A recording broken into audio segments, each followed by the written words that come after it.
New Holland? Yeah, I heard of that, yeah. Yeah. Fascinating shit, huh? Wow. We've moved on to cat eating and Europeans. They've gone the full circle today. Be sure to go back to all the live streams over the past 72 hours. Timestamp is Sunday, September 14th, 2025. Again, Sunday, September 14th, 2025, 3:08 p.m. CST. John Kitover Films Incorporated. Part of the campaign to elect candidate Congressman John Kitover. John Kitover, go to johnforcongress.com. Let's just give you a quick little sample of some of our last recordings. If you're a small content... See, I need to add all those to playlists now so I can quickly scroll through them. Here's some other recent interviews or recordings. Part 8 of the budget of the federal budget. I don't want to listen to that. Let's see here. This is absolutely true of Berkeley when in the dialogues he writes, to know everything knowable is certainly a perfection, but to endure or suffer, feel anything by sense is an imperfection. The former, I say, agrees to God, but not the latter. God knows or hates ideas, but the ideas are not conveyed to him by senses, ours are. God to him is a Mahayogi. It is absolutely true of Hume, but Hume studiously avoided the word God, could find no helpmate to fill his place. For my part, when I enter most intimately into what I call myself, I always stumble on some particular perception or other of heat or cold, light or shade, love or hatred, pain or pleasure. I never can catch myself at any time without a perception. This is absolutely true of Berkeley when in the dialogues he writes, to know everything knowable is certainly a perfection, but to endure or suffer, feel anything by sense is an imperfection. The former, I say, agrees to God, but not the latter. God knows or hates ideas, but the ideas are not conveyed to him by senses, ours are. God to him is a Mahayogi. It is absolutely true of Hume, but Hume studiously avoided the word God, could find no helpmate to fill his place. For my part, when I enter most intimately into what I call myself, I always stumble on some particular perception or other of heat or cold, light or shade, love or hatred, pain or pleasure. I never can catch myself any time without a perception. They had to boom the room. They couldn't deal with the failure and the implosion of it. Okay, we're going to move to 40 Acres and a Mule. I'm going to have some questions, but you don't say if I see an Asian pilot. You don't say if I see an Arabian pilot. Not even if I see a motherfucking white pilot. Sorry, I didn't like the show. Well, too bad. You have to go back over the past 48 hours to watch you live on YouTube.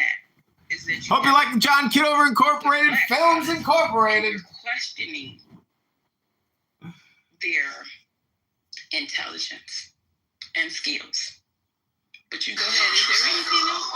Yeah, so before the whole DEI stuff went viral, a lot of people were hearing and learning didn't know the different communities that were receiving those benefits. So the main issue Somebody's not having a good Sunday because they think they're getting fired on a Monday.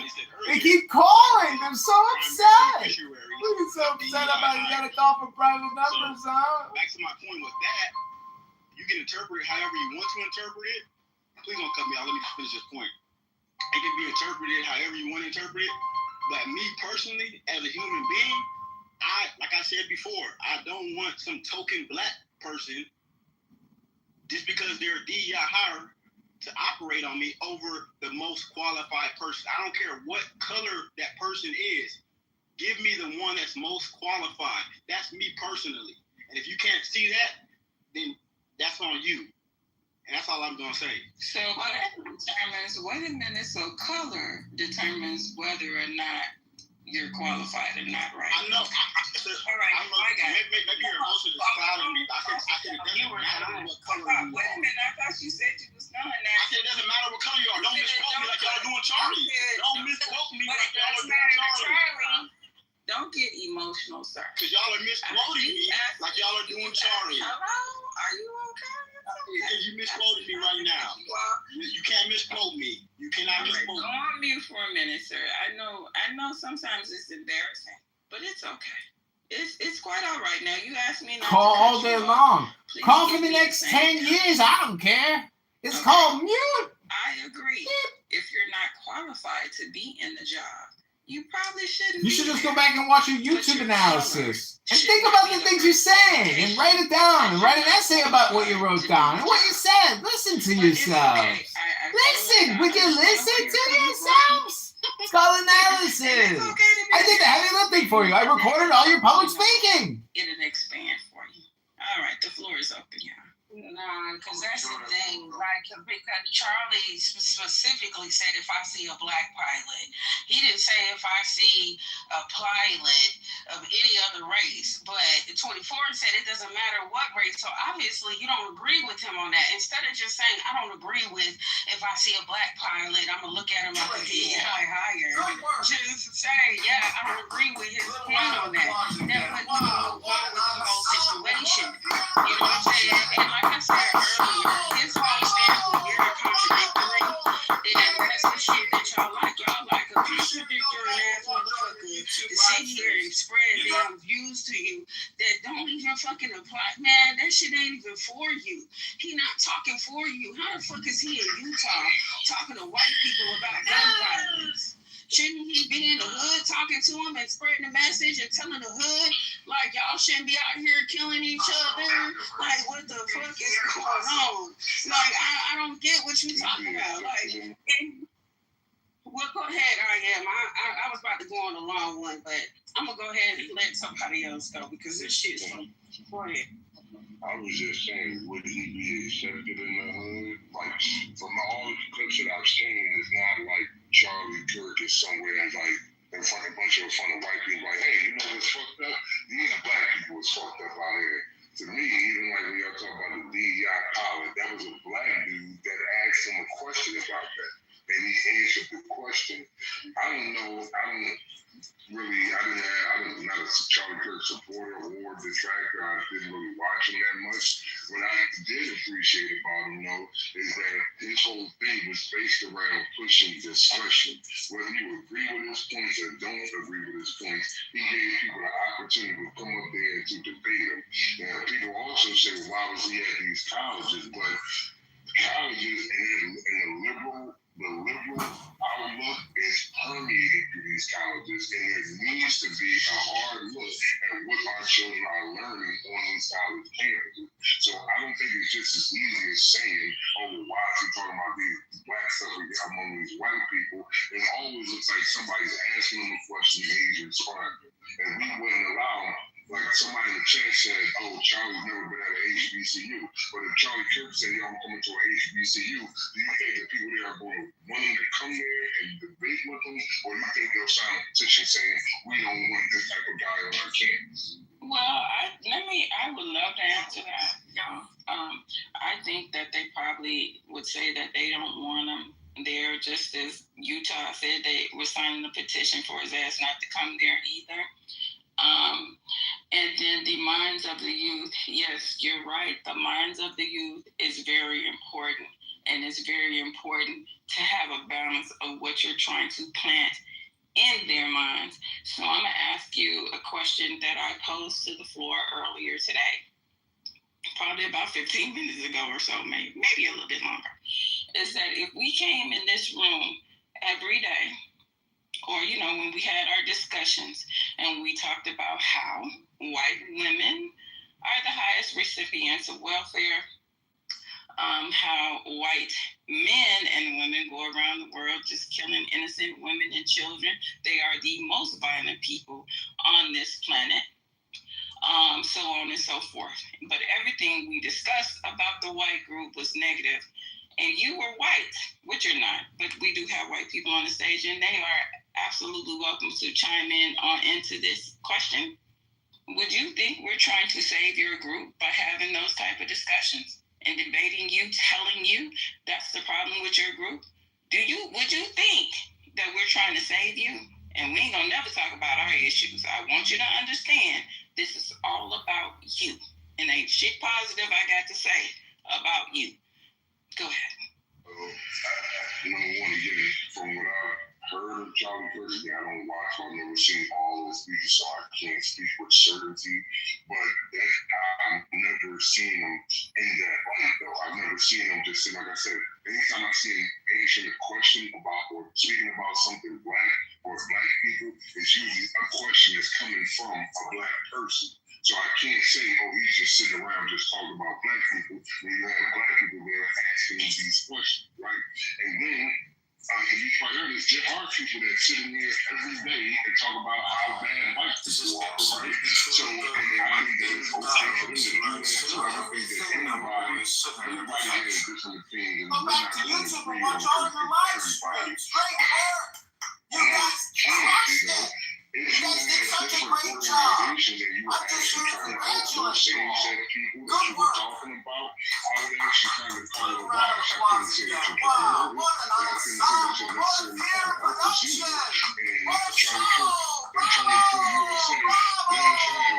Young black conservative thing that they put on all the time for young black people.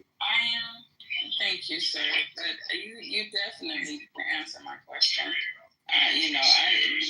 My question, you literally didn't even have to know this to answer the question that I just asked you.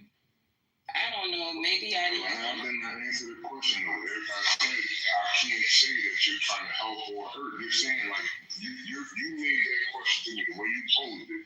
It's like Charlie Kirk is just sitting around a bunch of white people, or anybody just sitting around a bunch of white people talking shit about black people. But what I'm saying to you is every time that I've seen him talking about black people, it's always a question coming from black people. So I can't say he's just sitting around just talking shit about black people. I don't want you to say that. He's not anymore because of white supremacy.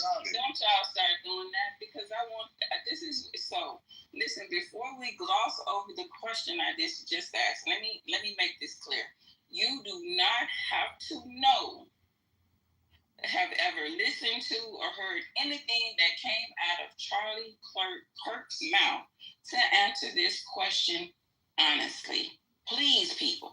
Okay, I know we were just talking about him, and maybe I should have made it clear. You do not have to know him or have heard anything that he said to answer this question honestly. I don't want you to go pull nothing from the past conversations in this room because this room is mostly predominantly melanated people in the room, and every now and again we get our other sisters and brothers that come in here and participate in the conversation with us. So please answer the question without Charlie Kirk in mind. Thank you. I thought you was gonna make a demand or something. It was gonna be hilarious. You never had heard Charlie Kirk? You never seen Charlie Kirk? You don't know anything about him. To answer this one simple question. Was he a racist? It's okay, you can pass. Yes! Or no! Welfare and black women, right? So, that was not the question. Do I need to restate? Yeah, please restate the question. Okay, but I thought you said something about white women. Well, I did. Who is that? Because I don't want you to share it, okay? We're trying to get a question asked. If you don't mind, can you hold your question so we can put this one down? Or your information. Peace and blessings to the room.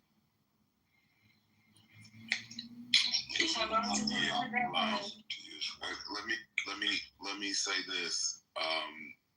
Just before he got shot, he brought. No. Please don't go into that. Listen, do not answer the question on the floor. If y'all need me to restate the question, I will. But do not bring Charlie Kirk up right now. We actually asked a few questions. A question answered. Can you question? Yeah, can you restate? Okay. So the question is, if we came in here every day, and for shits and giggles, we had a predominantly white audience, right? And we talked about how white women are the largest recipients of welfare, and how white men and women are going around the world, killing innocent women and children, starting wars, toppling governments, so on and so forth. Basically, we mentioned about the white community was bad. Would you? Oh, and also, we never talk about the problems of any other community, just the white community. Would you think that we're trying to help your community? Okay, so to answer your question, you just stated about the welfare. That's part of your question, correct? So the question you said, okay, so according to the stats, I don't want that stats. I don't know. I'm asking you a question about white people. Okay, it's. I don't want you to go into the stats. I just want you to hear what I'm saying. I'm just asking you if those were the topics. I ain't talking about no stats. What I'm asking you is, would you feel like I'm trying to fucking save you? If I'm telling you how bad you are when I come to talk to you, or anybody else for that matter, would you feel like I'm trying to save your goddamn community? So you bring up stats, but I feel can't like you do would have the been stats. trying to target us. Okay. No. All right, that's an easy question. All right, now we can move on, y'all, because now my patience just done got real thin with it. But thank y'all for participating. Thank you. All right. Thank you. One thing I like to say, I would not even be You said what? I wouldn't be surprised if this guy, Charlie Kirk, was not paid off by Donald Trump or the far right or some special interest group has paid this guy to go around to stir up these matters, you see, and it puts it in their favor whenever they put us in a with like all this. Well, I think your boy Trump has been deporting a lot of people who don't believe in it. So I guess that's part of it. I don't know. Like who? He's kicking out immigrants who are not legal in the country. Why do I have to question? Like who? What do you mean? Like people that are here illegally? No. You said that he's supporting people who don't agree with him, right?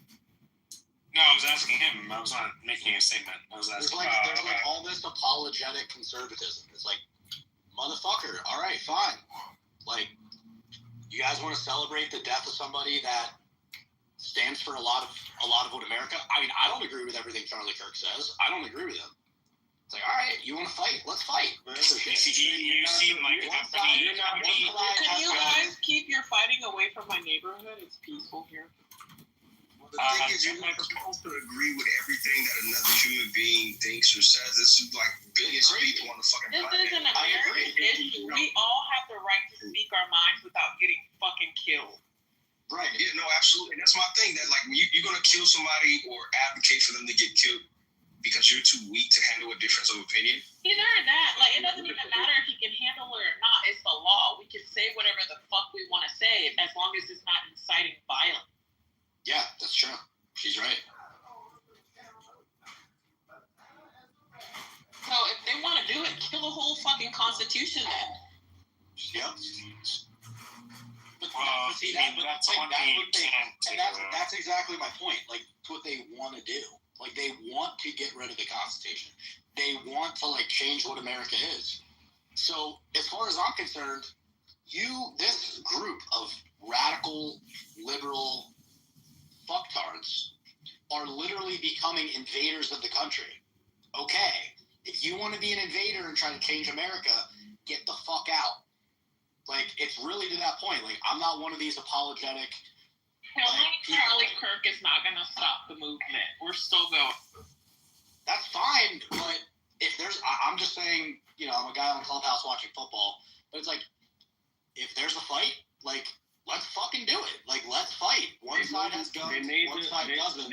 That would not end very well for the liberals. Like, look at They made the conservative movement even more powerful. They act like they're not about the guns. They really are. That's a part. They can feel theirs. No, they're not.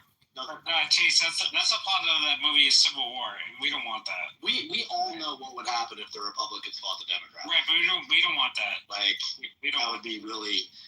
I mean, shit, dude. I mean, I don't want it either, but at the same time, it's like, bro, you guys are basically but the thing is, you can't go to war with your family. I got, people in my family that are spellbound by this liberal shit. Like, you can't, like, what the fuck are we talking about? Like, pretend only thing that can be done is you got to let nature run its course, because nature is undefeated. Like when they call themselves a woman, right? They say that they're a woman, they're no longer a man, right? Then their insurance doesn't cover them because they need their prostate check. Like that's what I call like this is what I'm telling you, man. This reality is undefeated. It's not your reality. It's not my reality. Reality is reality. It's not for any. It's not for to belong to anybody, right? And this is what I'm saying. Like, you want to kill your unborn kids? Okay, listen. I don't want that for me and my family. But if you want to do it, hey, fuck it. It's your bloodline. It's your decision. Whatever the fuck. I don't give a fuck. Right? There's more resources for me. We're not paying for it though. Yeah, but listen, this is the thing. We pay for it one way or another, right? Because those same kids might end up in the prison system. We pay taxes. So I'm just saying, man. Listen, like at the end of the day, man, it's just like just let these folks do whatever the fuck they want. Yeah, I mean for sure. But if it's to the point where someone's publicly assassinated, and then you have a bunch of people that don't like his opinion because they're all liberals, and he's conservative, and he has his own opinions. If you feel he's racist, okay, he's racist. I don't think he's racist, but if you think so, it's not like he's not okay with. It doesn't take a lot having to open be debate. racist in this country. Yeah, it's like, okay, fine, you think he's racist, cool, whatever, that's your opinion. Like, I don't think he is, but there are some people who do. Okay, fine, you don't have to watch him. The fact that you get so triggered by him to where if the man is killed and assassinated, you're happy. Yeah, bro. Those people should be like, just get the fuck out of here. Dude, I'm watching him get fired. That joint is funny. You can see it really doesn't have to be like a big Me, I wanted to say I had a bad shorty do. Yeah, I don't have time for that. Get the fuck out of here. People wake up at different times, man. That's another thing you gotta remember, man. People wake up at different times, bro. Like, most people start off as liberal-minded. They think that, everything is supposed to be fair and equal, and everybody's gonna have a pot of gold, and everybody's gonna win in life, and everything's gotta be fair, and, we need to have a big purse where everybody gets an allowance, and, they start off like that, but as life goes on, again, reality is undefeated. So you live long enough, you see it unfold. You can't have everybody win. If you're gonna argue gun violence, and then when it happens, like you say, you want to argue gun control, and then it happens and you celebrate it. What are you talking about? Yeah, that's true. Yeah, okay. So the same people that are saying, "Oh, we need gun control," and then this happens, and then you want to celebrate it? They like gun violence. No, they like gun violence when it's against something that they don't like. Listen.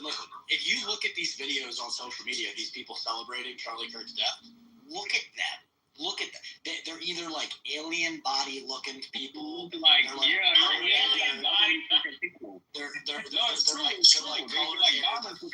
not nice. Like, anybody who celebrates that is not. No. So, like, if you think that, like, those motherfuckers are going to go to war, like, you guys want to fight with those motherfuckers? Okay, please do. Like, those motherfuckers aren't trying to fight. Yeah, I would say, like, no offense to anybody else, but, like, I would pick Chase to go to war with versus anybody else. No offense. Come on, bro. Usually, very, like, delicate-looking people. They don't look like they work out. They don't look like they have much discipline to them. They have the same fucking hairdo. Like, it's purple. It's with, white streaks. It's the same fucking hairdo nonstop, bro. Did you guys see that incident at the Phillies game? Was that the Phillies game with the baseball? The lady Karen came over and she bullied the guy into giving her the home run ball. Yeah. And she had the head. She had the same fucking hairdo. Okay, I'm done with this. Like, just take the ball. Yeah, exactly. But it's the same fucking hairdo. It's the same fucking hairstyle. I'm telling you, it's the same demonic spirit. Pay attention to the hair. It's pink. It's blue. It's purple. No, I'm telling you the truth. I'm not. It's their uniform. It's literally the liberal uniform of like demons. You know, like the demons. You. Of course. Yeah, like to them it's demonic attire. You know, like demonic attire, right? Yeah, no, I'm telling you, man, it's just like some people when you get in their presence, and I couldn't notice this before, right? When I was like really of the world, I couldn't notice it before, but now like there's a look that they have in their eyes, man. Like and the way that they present themselves, it just looks ungodly. Like it literally, like I couldn't pick it up before, but again through time, like they all have the same demeanor, the same disposition, the same unease, right? They're shaking, their hands are shaking, their hair is purple. You know, like pay attention next time you guys get around like people who are like die hard with these very weird beliefs. You'll come to find that it's consistent pattern. Like they dress a certain type of way, right? Like they may have a lot of piercings on their faces. This is like indicative of mutilation, like self mutilation, right? Self deprivation. Well, it's just a consistent thing that I noticed. They might be heavy on the mascara, you know. The mascara. Yeah, black lipstick, you know, like it's. The communities they live in. But subjectivism is seeping into our sense of media and truth. Right? My facts matter more than yours because I researched them and I haven't heard yours. Like literally. It's a real thing and it's crazy. It's tough because they're using the race. That's what it is. They're using the race to push everything to say, oh, he was a racist white guy. The same spin they were trying to push on Trump back days, they did it to him. But the thing about it, he was a presidential candidate. Then he became president. So he had people on his back locking him down. This guy was an average person. This guy was a YouTuber, not really a YouTuber, but he went to school and did all this, and he was known. But at that, he wasn't an actual, president that had this protection or would have, say, the glass, say, like the Pontiff had or the Roman you've heard liberals and you've heard people on social media talking about we gotta take control, we gotta okay. I mean you're pushing it. Be very careful, because it's really getting to that point where it's very hostile between the two sides. And I don't think that you actually want to do that. I don't think that they actually want to have that fight. So be careful what you wish for because you might get it, and it won't be good. Yeah, Chase. When I was reading the Wall Street Journal and the New York Post and the New York Times, there's only one callback that New York Times did. They said it was a shooting and not an assassination. They called it back. But all these liberal papers, also the Washington Post, you have these papers basically saying to the American people, this person was important, this person had influence, this person was a political icon. It's not just Fox News doing a thing about Charlie Kirk. There was the front page of the New York Times, front page of the New York Post, front page of the Wall Street Journal, front page of the Washington Post. So obviously this person was very important, and that's why I was having a lunch with a liberal friend of mine. And he said why is this important? I was I don't know. I don't know Charlie Kirk. To be honest with you, I never really listened to him. But apparently, he's a very important person. Charlie Kirk built a brand, built on conservatism because that's what he believes. You don't agree, that's fine. You don't like him. He probably came from from a very different background than you have. Exactly, that's his whole. His whole thing is he literally speaks what he believes. It's not like he doesn't have reasons behind what he believes. He was willing to discuss it openly in public at universities to try to offset the dog shit liberal education system that a lot of universities have. Absolutely. And that's what he did. And then his brand exploded because he's well spoken, he's good, he's smart. And then people enjoyed. Some people resonated listening to him. Some people got triggered. Whatever the case may be, he blew up and he became a big influence. And then he got assassinated. And now people who were triggered. I mean, that's what happened. He's not necessarily like a crazy. Yeah, he wasn't like a crazy thing. He's just a guy who built his brand. He spoke what he believed, whether you agree with him or not, and then he openly discussed it with people. That's what he did. So, I mean, if you're celebrating a guy's death that does that. I don't see liberals doing that. Where the fuck are the liberals who do that? Where are they? So he's going to be the recipient of that's a good question. Yeah. Where the fuck are they? Where the fuck are the liberals that openly discuss their ideas and arguments? Well, I just want to say this, that he's going to be receiving the Presidential Medal of Freedom posthumously. Right? Really? Posthumously, yes. Thought he was going to receive it like 72 hours ago. Mother Teresa, right? Martin Luther King, Jr., right? These are the people, Rosa Parks, these are the people who have, Maya Angelou, these are the people who have received this in the past. It's a very high fucking honor. Okay, like there's it's the highest honor you can have as a non-military person. High. Yeah, exactly. Like that's the utmost. So when they talk about he's not iconic, like what the fuck is you? Like you guys don't even have a fucking trophy for the honor roll. I don't know how the fuck they don't get a fucking chill bumps, dude. Motherfuckers didn't even make the dean's list, man. You talking about motherfuckers who ain't even make a dean's list, and they're shitting on somebody who's getting a fucking congressional medal of fucking freedom. So yeah, man, we got people living in their minds. Those are these weird ass trolls, man. In their minds, they've convinced themselves they're behind the screen and they're telling themselves that Charlie Kirk didn't do shit with his life, and they're living out of their mom's basement, paying her $50 for the light bill. What the fuck? Like this shit is crazy. Like, how do you guys try to diminish the honor, the legacy of somebody who you didn't even do half of what the fuck they did at 50? What the fuck? He's 31. He got 1,200 fucking sites, chapters throughout the U.S. What the fuck are we talking about? Bro, it's like say somebody just went through a look what they put in the chat. It's a piece of metal. That motherfucker has never gotten no type of recognition in their life. The person that said it's just a piece of metal. Bro, what the fuck are we talking about? I mean, it kind of is just a piece of metal, but it didn't.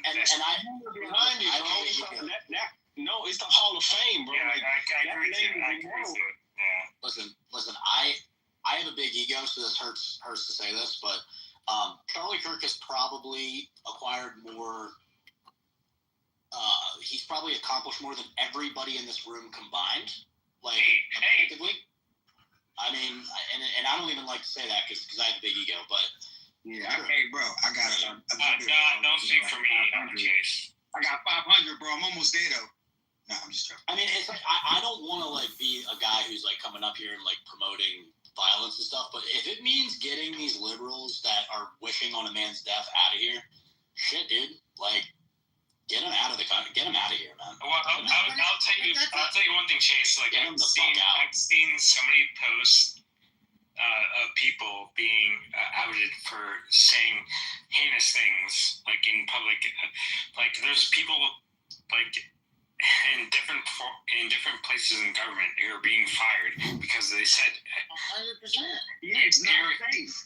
It's not safe. It's not cool to say like he deserved it or something, anything like that. And hopefully these people are being fired for that. You can't do that.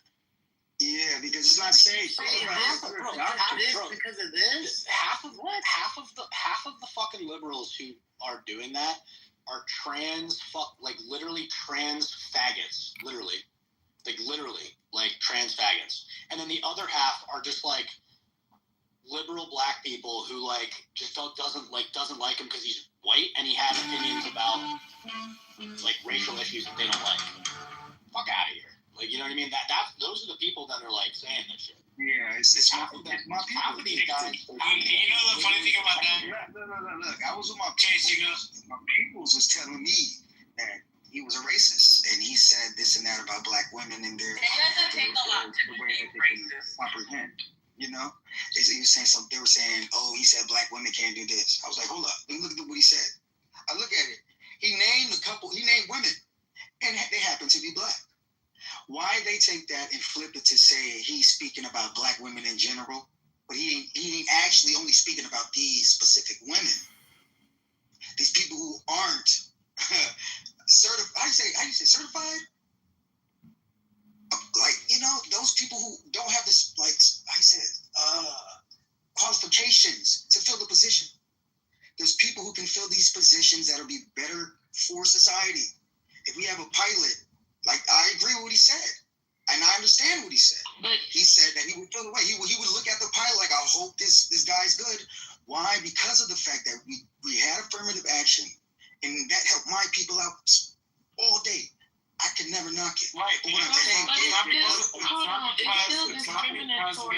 it does put, think about it, it does put people at a disadvantage outside of my color. I'm black. It does put people outside of my color at a disadvantage when affirmative action was going to take place. It was needed. And it was needed at this time because there was a systemic issue with racism.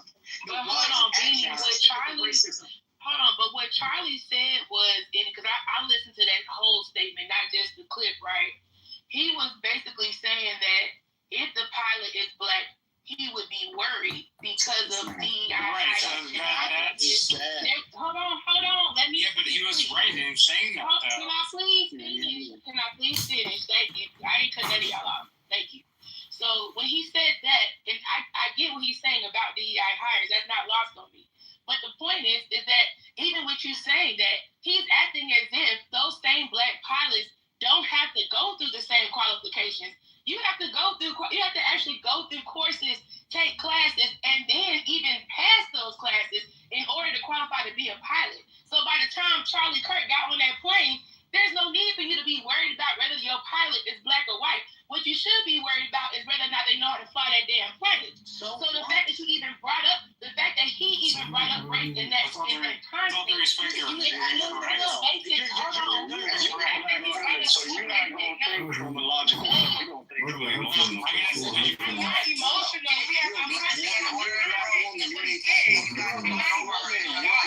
You know me. You gotta do that shit. I know, it's crazy how if y'all think I'm so wrong, then why not let me finish what I'm saying and then correct me later? If you did, like, it's really that simple. You can't even have a discussion. Oh my God. You've been talking for the past 2 minutes. You made your point. Okay, I can answer your question. About 15 minutes, and you took up the majority of that, Chase. So, respectfully, I didn't disrupt you, and it's still disrespectful as fuck. I don't care how you slice it. I can answer your question. Okay, the reason why is not because there was a different test for a black pilot. The fact that they were even doing sorry, man. I didn't say there was a different test. And that if y'all would have let me finish expounding on what I was talking about, I'm talking about Charlie Kirk's statement. I'm talking about his words, not my words. Yeah, we know his words. It's fine. If you watch the whole thing, let it land. Just let her finish, and then we can. No, he interrupted him. No, we're not playing. Are you serious, Jason? You interrupted me. Are you fucking kidding me? I didn't interrupt you. So can I say one thing? And Court, what you ain't got We have to realize that Charlie Kirk is human, and like everyone else, we all kind of have, we can make mistakes. And I really think what he meant by, I don't think he was trying to say like, oh, black people don't know how to fly planes. I think his whole connotation was, since like we're putting everyone in there because of the color of their skin, am I going to have to say, like, for example, let's just take it from the black standpoint. Let's just put it on like the Mexican. We need to make an assumption about it. I'm not gonna say no. I would love to have a good conversation tonight. We can't, because y'all keep interrupting everybody that speaks against your opinion. We can't have a conversation. Play it. Then let's do it accurately. But with Summer done, let Summer finish though, so we can get to the next. Like, Black people don't know how to fly a plane. That's not what he was trying to say. He was trying to say, since DEI is just pushing Black people or whoever else into these positions, well, I have to second guess. Like, does this person know how to do their job, or were they pushed in this position because they're trying to, like, put, like, slot holders because of their race? I think that's what he's trying to say, and I think that's what everybody is missing. Yeah. Because put Charlie Kirk aside, if, like, let's say DEI was just pushing Indian people in there, and I, as a Black woman, is like, wait a minute. So am I gonna have to second guess this Indian man knows how to fly a plane because they're trying to like push Indian people? And I can give you a perfect example. Like one of our, I'm not gonna name names, but one of our current justices is unable to say what is a woman. I mean, how is that person a Supreme Court justice? But they are because President Biden said he was going to hire a Black woman. You know, he said straight up from the very beginning, before he even read one fucking resume, I'm hiring a Black motherfucker. And to the point of what she was talking about, Sheila Jackson went on the podium and said, I got in through affirmative action through the door, but I exited the back door with like my own merit, my own shit, like my own hustle. I had to put in the work. Like she literally said this with her own words, and that's how I'm saying. Like y'all didn't see the whole clip because he played it right after he said what he said. Right after he said what he said, he said run the clip, and then Sheila Jackson is on the podium being heard. She said like, listen, I got in because I was a Black woman. She verbatim, I got in because.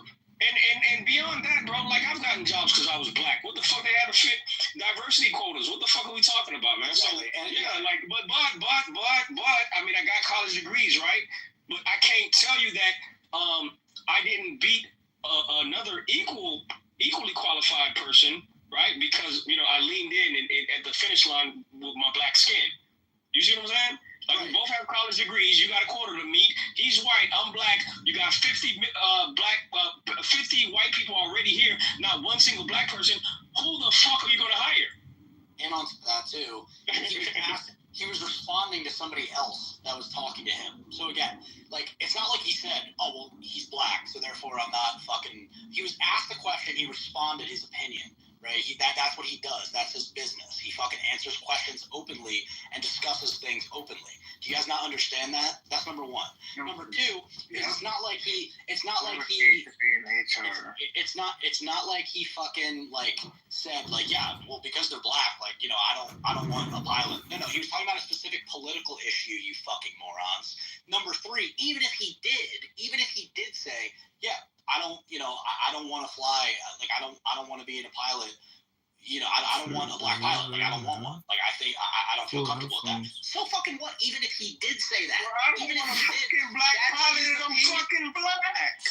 Yeah, that is his opinion. You guys need to do in the room. Yeah, but Chase fucking.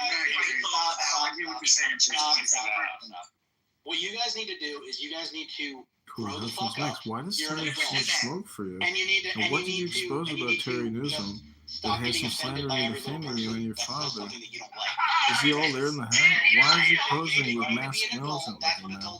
What's Terry's deal?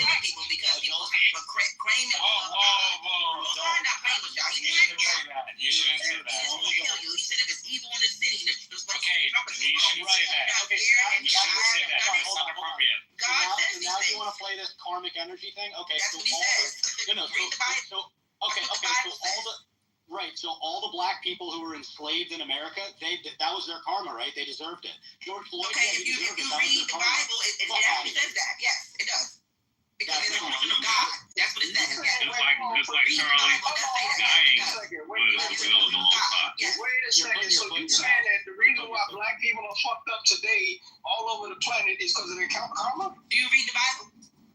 No, I'm just asking you. He just asked the question. This is what the man, I don't know who said it. No, I'm asking you. Listen, I'm asking you right now in this moment. Black people are fucked up because they deserve it. That's what she thinks, yeah. Okay, if we go based on the Bible, like we said, we read the Bible. The Most High God said if we don't do she has her own opinion. get shot. No, that's what it says. She got an opinion. Does she deserve to get a bullet to the throat? No, nobody deserves any. No, that's what I'm saying. Yeah, what you just need asked to the do. question. If you read it, it ain't like Right, so what you need to do. I respect your answer. Terry, why don't you do? No. I respect your answer. I was saying all that to say, just because I may disagree, that doesn't mean you gotta die for it. Or if you do die, I don't need to celebrate your death just because you had a different perspective.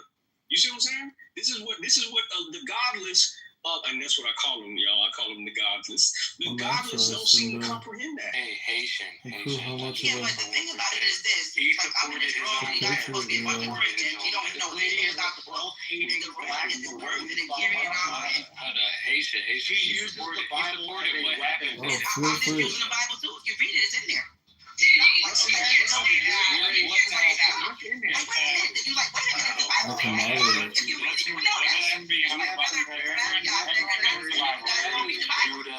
passage? Okay, everyone knows the Bible. Can we move on from the Bible? Yeah. You gotta give me a passage if you go. No, but she's right though. It is in the Bible that God cursed that What lady. passage? Hold on. Yes. Thank you. Yeah. That's Wait,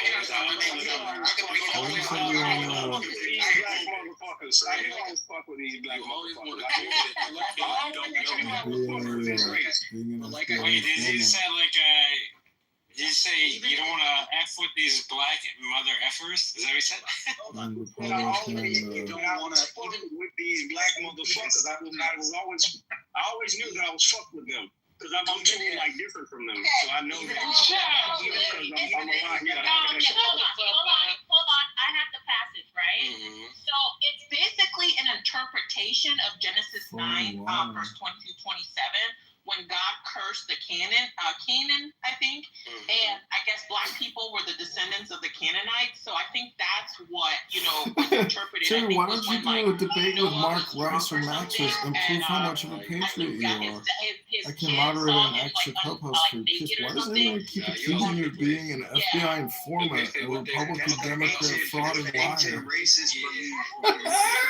So he cursed and basically it was like we are like the lineage of Ham's son. So it was like that interpretation that was like skewed. But I don't think in the Bible like explicitly said that black people are cursed.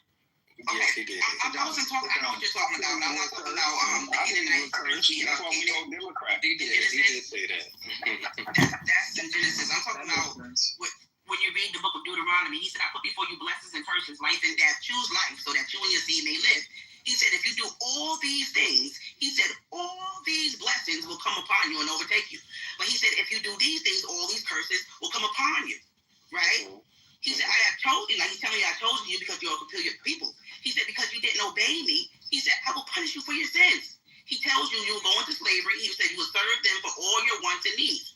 For hunger and thirst." He wasn't He said, "Another nation,"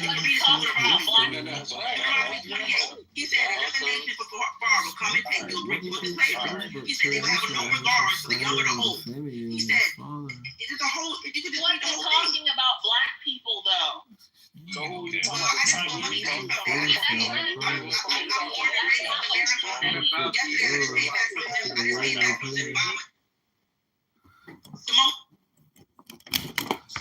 The big mouth, the clown. All right, so we're gonna do one at a time, and that's how we're gonna do this. We're not about to yell over each other. Yeah, get the blacks under control. Okay, let me say this. Okay, thank you. Yeah, this is a ball, bro. Universes. Yeah, get us under control, but that Most High is going to continue to kill y'all. But the thing about this is, I just came back from South Africa yesterday, and I was in Zimbabwe, also in Botswana. Why don't you debate? Yeah, if you can get the fuck. Yeah, I don't have time for that. If you can get the fuck out. If you remember. You said some wild stuff right there. Where's worthless a prophet? No, I kicked her out. Yeah. Basically. What? What she talking? Yeah, she's implying that that she wished more Yeah, The Most High is taking out more. Yeah. I didn't hear that. I'm trying to eat chicken. Yeah, I'm in gonna reference to chicken. talking about, yeah, that's crazy, bro.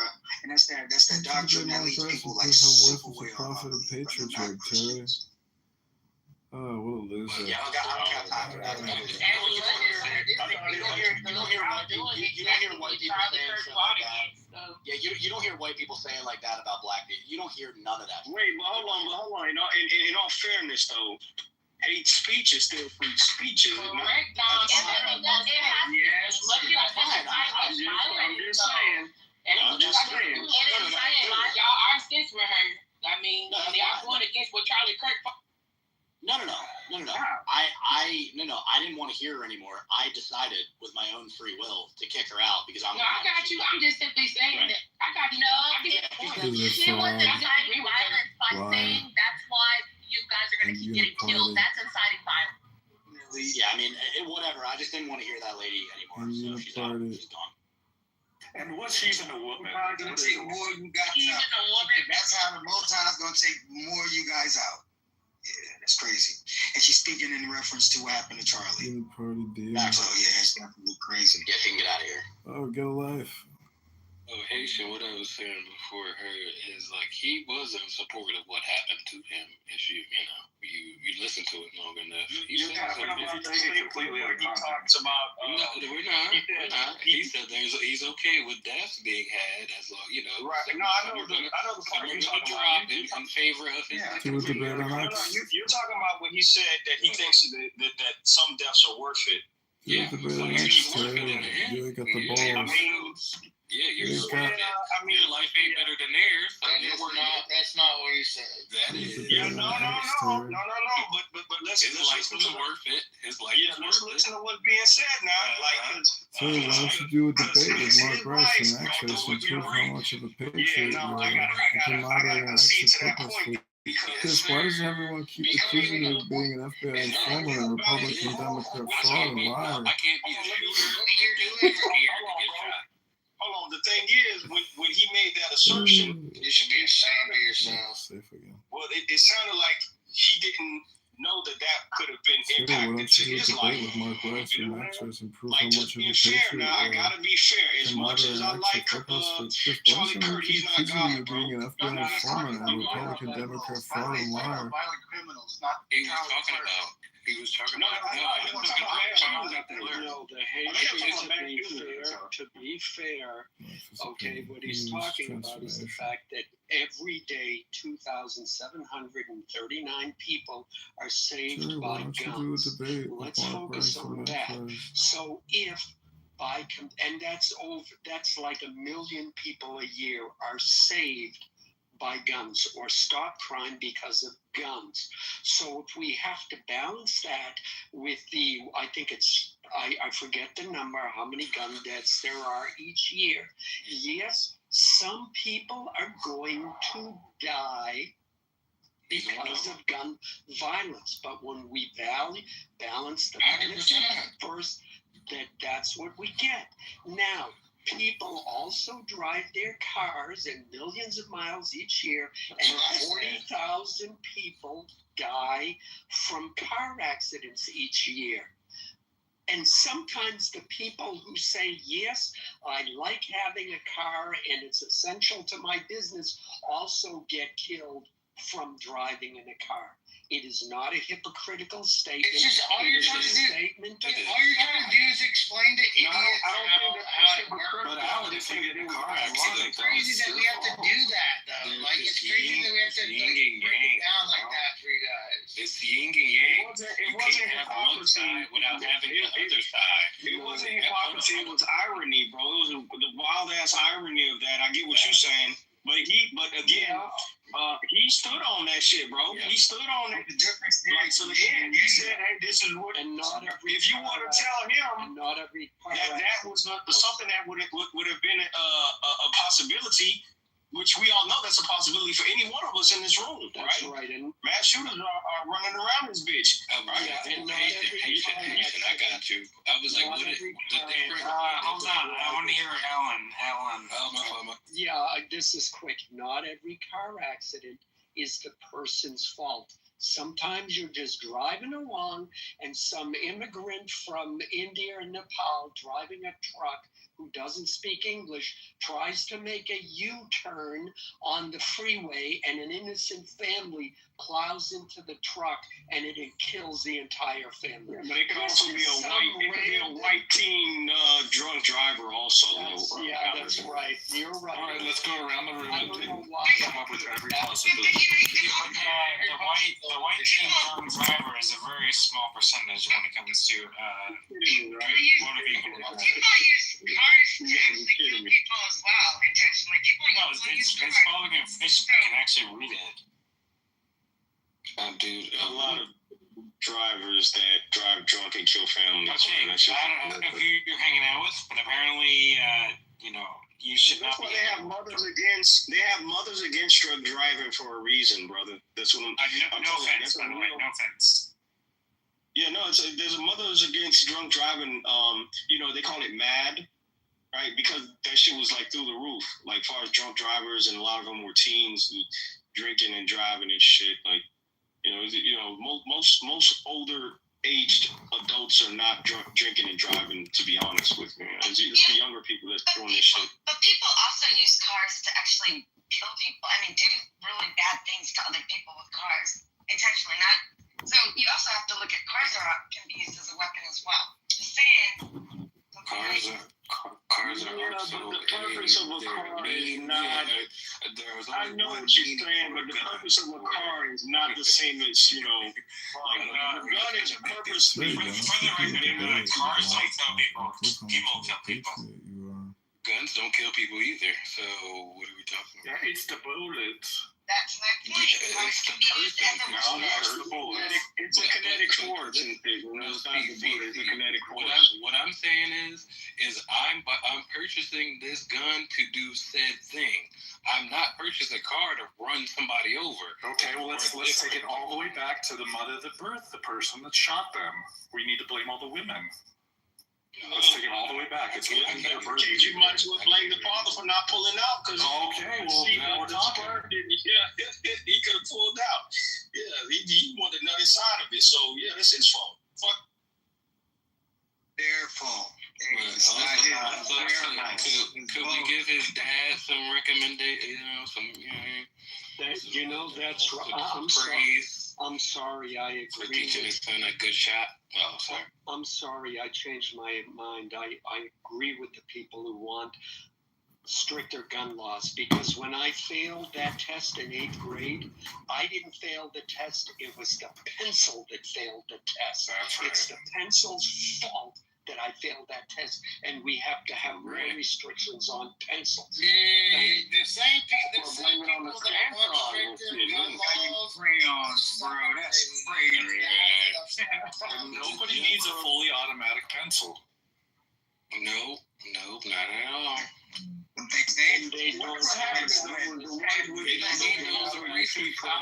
They don't need you can't press the eraser button to a fully automatic pencil. Okay, and they haven't since the 1930s, when gangsters and the mafia were mowing people down with Tommy guns and other automatic weapons.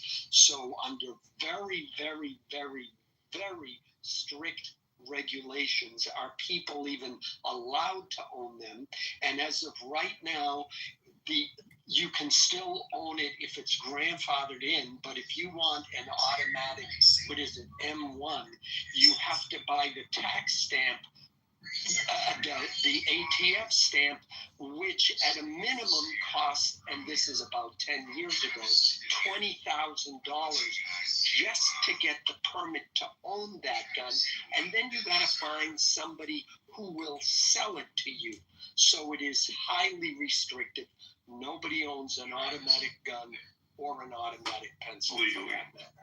Yeah, but the legal. Or you can just get a paperclip. You can get a switch. So for the record, can I ask, with all due respect, I don't understand handguns. I don't understand automatic guns or any of that stuff. You want this on the record, David? So what is But what is the purpose though? I don't understand. Is it just hunting? Is that the whole reason for having these? Oh, we like to guns? we like to go The real fast. the purpose is deterrent, right? There are people in this world, right? Yeah, but they know you that can have like a pistol and be a deterrent. Let me finish, brother. There are people in this world, right, who are fucked up bad guys, right? If they know that you are in a house and you have absolutely no firearm to protect you, them and a few of their buddies, right? It's going to be like 6 of them.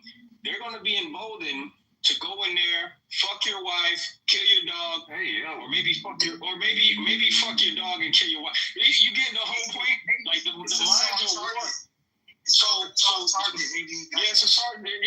there's a reason why they go into schools to shoot that shit up. It is one of the most vulnerable locations, right? It's like ice cream. I get that. Nobody in here has a gun. I get that, but with all due respect, fuck this shit. But with all due respect, why do you need Why do you need a semi-automatic weapon to do that? That's what I'm telling you. Because if 6 people come to your house and each of them have guns, you're fucked. You see what I'm saying? The only thing that's going to give you a spit in the ocean chance is if you have something like a fucking rifle or some shit like a shotgun. I disagree with you. I 1000% disagree with you. Okay, so 6 people. Okay, wait, hold on. You disagree? Me and 5 other buddies, we know that there are no fucking rifles allowed, right? You're a homeowner. You're a law-abiding citizen. We each have handguns. We're coming into your house. What the fuck are you gonna do to stop us? Put his transgender wig on. Yeah, that's all the fuck you gonna do, man. And fuck our dicks. That's not the point. Very slowly. That's not the point.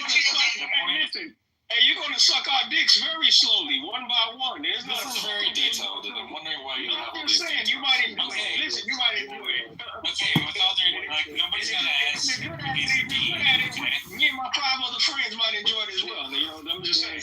But in this hypothetical, it's just to make you think, brother. Not everybody's a nice guy like you, man. Yeah, but I wouldn't have a gun. Okay. The point is, there's no gun necessary for this altercation, right? Like, if you think about it, like, what you're doing is obviously illegal, right? You're breaking into somebody's house. That's illegal, right? I'm a criminal. So the police are reactionary. Yeah, but the police are reactionary. They come after the fact. Yeah, man. Yeah, David, PTR. Look at my PTR. This is for strictly home defense. He's looking. Because he's a good guy, you know. He's a good guy. He's a nice guy. He's looking at it, like that's wrong, bro. There's fucked up people in the world, bro. That's what you're not getting that part. They're not gonna do the right thing. They're gonna do some fucked up shit. Look at that. the answer is not to have a gun. Yes, it is.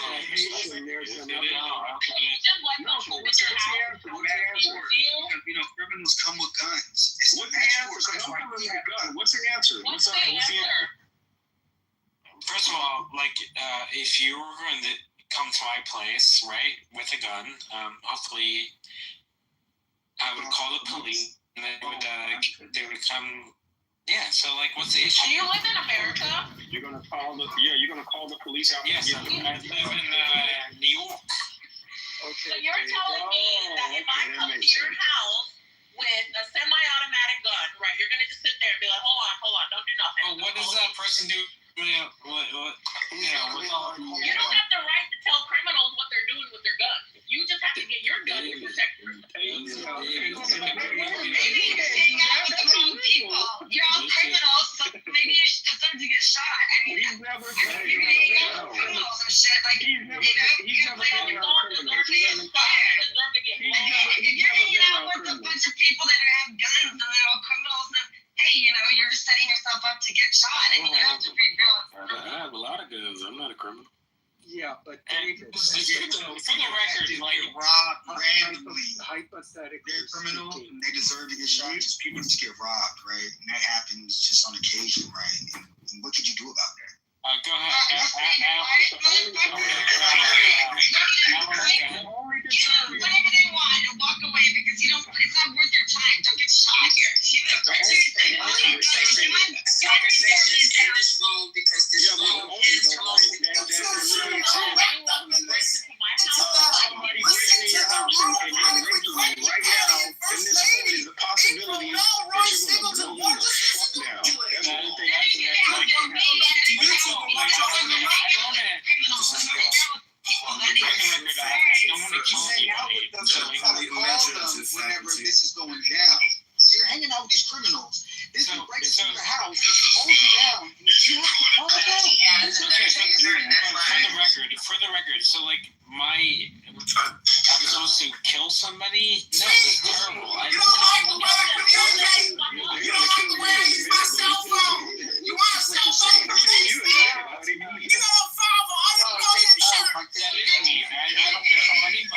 take responsibility for the system we created. It happens in the best neighborhood.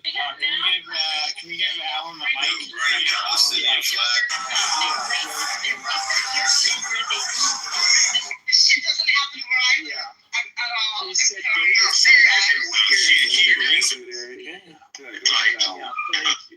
thank you, because my reception is sketchy here. I think, David, maybe you're trolling a little bit to bring out some points. But yeah, first of all, before I forget, what the Haitian, what you also forgot, is the fact that most people miss. If somebody says 20 minutes, I forget the percentage, but it's like people are nervous, they get scared, whatever. Even if someone's breaking in, the criminal is going to miss, and you're going to miss. So that's the first part of it. That's why people have 10-round clips, 15-round clips, because you may shoot off 5, 6, 7 shots. Only 1 or 2 of them might hit the target if somebody's breaking in. Second thing is, let's say, since we're doing hypothetical, let's say it takes 1 minute for the criminal to break into your house. What are the average police times where you live? If you're in a rural area, the police are 10 miles away maybe. If you're in the city, what are the police response times for your particular neighborhood? It may take them 10 minutes to get there. So what are you going to do? I mean, what's a person to do? Oh, geez, yeah, I know you want to do some crazy shit there, and my wife is looking really good to you. But could you wait a second while I call the police so they can come and stop you before you harm me? No, it ain't going to happen.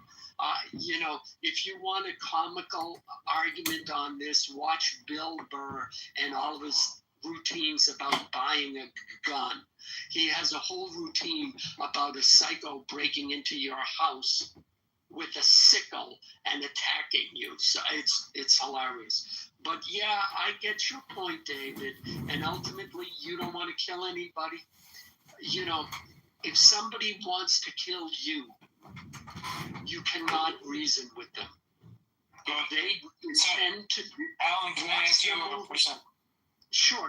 Watch the movie 3 O'Clock High.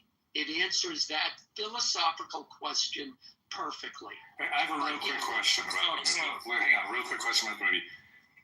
Is it 3 o'clock and you want us to watch it while we're high, or is the name of the movie 3 O'Clock High?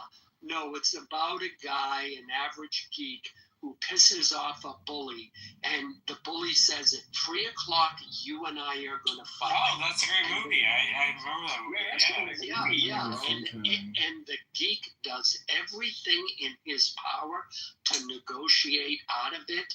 He even tries to get school security, and this bully is bigger than school security. And let's not spoil it.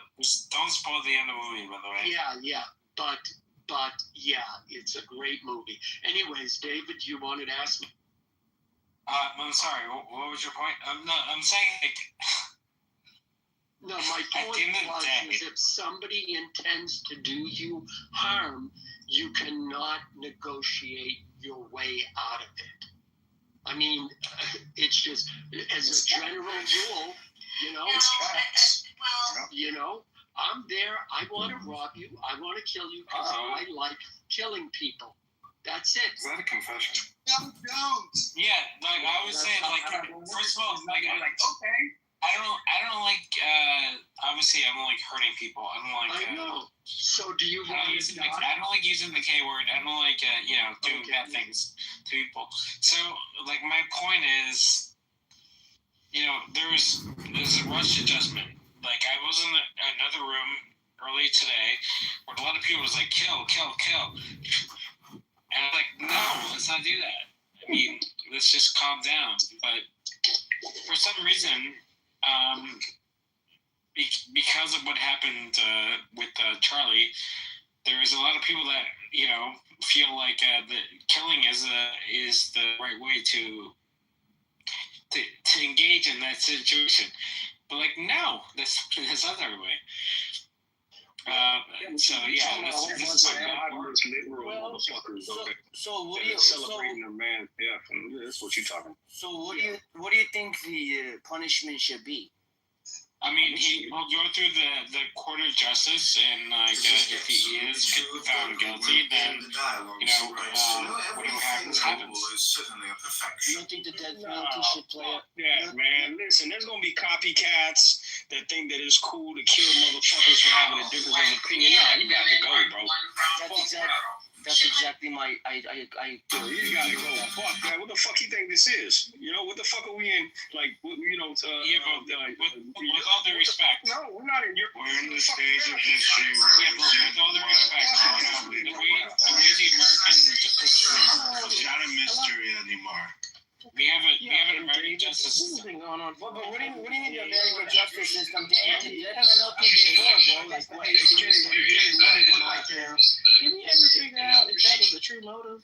Did we ever figure out if that was the motive? He didn't like what he had to say. That's most likely the motive. Asking the question. Can I finish? Did we ever find out? But I can answer your question.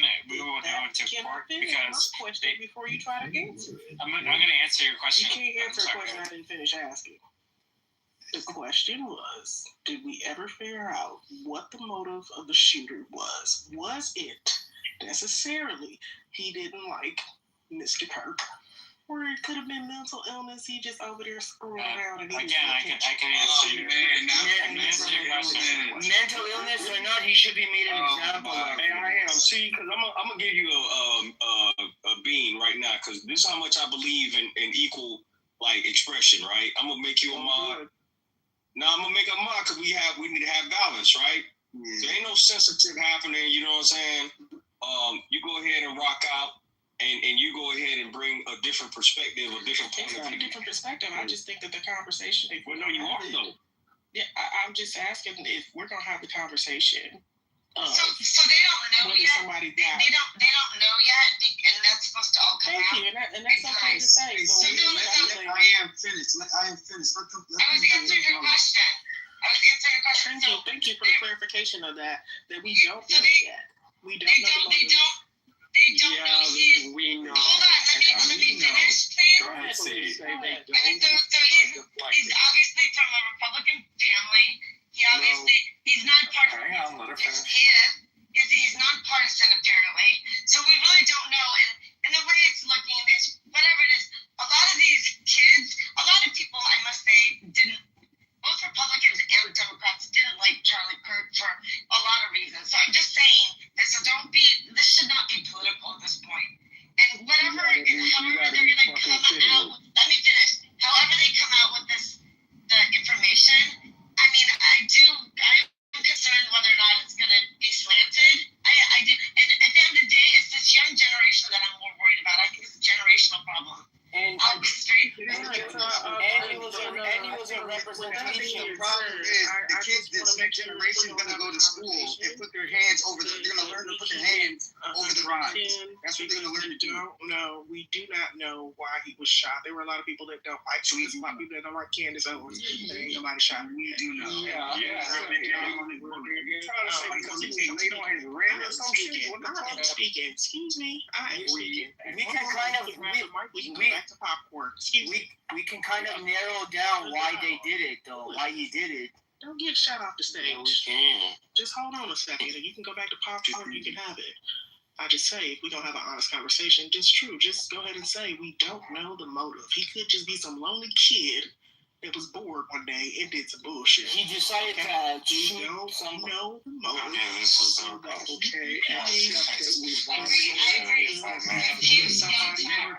We're hearing awful people telling us. We can't talk about that. What we can talk about is gun violence. Somebody we can't talk about the physical evidence that's around that. I think it's pretty clear the motives at this point. You don't think we can narrow down why he chose the particular None of y'all are on the case, so no, you can't. Everything else. You can't balance. A Republican who thinks Charlie Kirk isn't Republican enough. Guys, right? It's not about to be adults. He was So y'all telling me y'all went to school to learn how to He was a future president, bro. He was a future president. I know he wasn't. I mean, nice try though. Okay, go ahead, Shy. Shy's the only one that's asking nicely to talk, so go ahead, Shy. Thank you. That was very respectful. Thank you. There's only but so many like sides this guy can land on, and like if you gather up the evidence that we have thus far, and that shortens it down to possibly center left or on the left. The reason why he couldn't be a Groyper, which is basically someone on the alt-right or far right, is because of the way he described Charlie. They wouldn't have described him in a way that, oh, Charlie is hateful. No, Groypers think that people like Charlie Kirk aren't hateful enough, right? So that doesn't make any sense. It doesn't add up together. So the only place you can really do that is more than likely on left. I don't understand why it's so hard for the left to admit that he's more than likely on their side. He more than likely aligns with their views. That isn't to say it's not to say that all of them are capable of doing such things. Can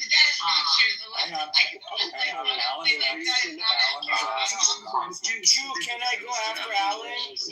Can I go after Alan? Quiet down. It's going to go Alan, Terry, and Fred. And please let them finish their complete points. Shy, are you done? Yeah, I'll just leave it at that.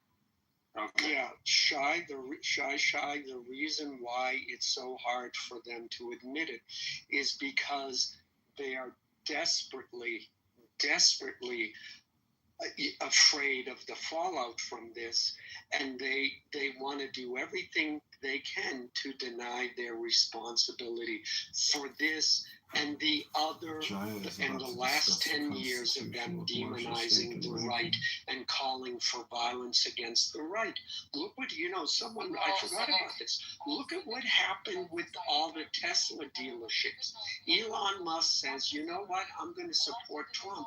And people start firebombing Tesla dealerships, and people are like attacking Teslas and scratching Teslas. This is the standard operating procedure of the left, and now the chickens have come home to roost, and some 22-year-old who engraved, as you pointed out, pro-furries, which is part of the trans movement, memes in the bullet casing, pro-Antifa messages in the bullet casings, has seen riding, it looks like he's riding a Trump horse, anti-Trump messages,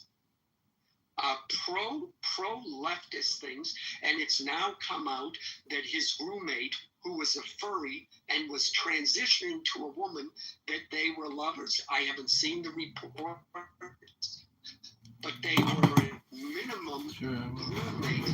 And the left keeps saying, like I am, or whatever her name was, kept saying, oh no, but we really don't know. Oh no, he was a Groyper. Oh no, his whole family was Republican and MAGA, so he must have been.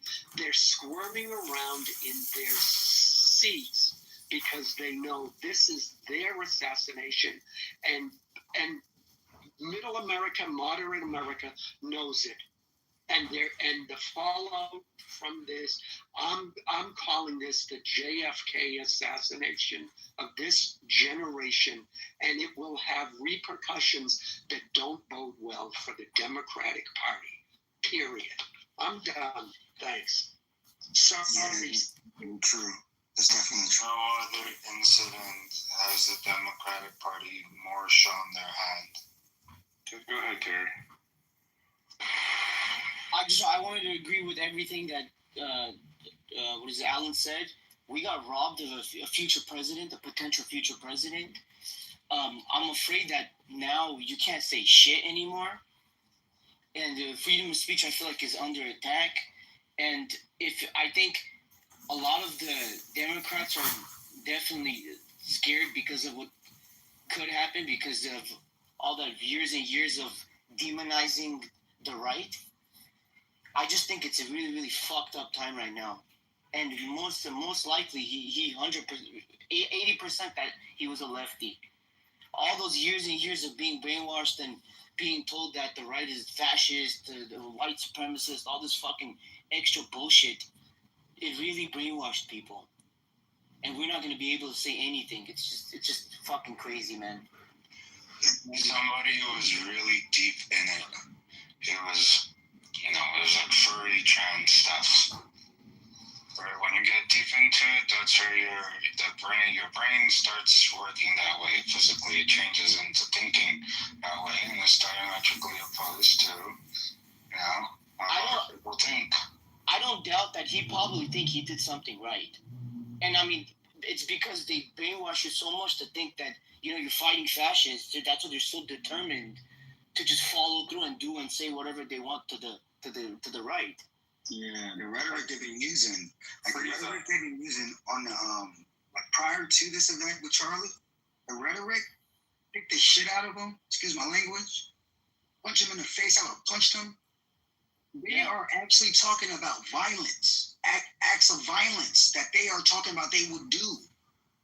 You cannot tell me that they are not pushing the narrative to people to be violent. 100%. All right, let Free go. Go ahead, Free. Appreciate it,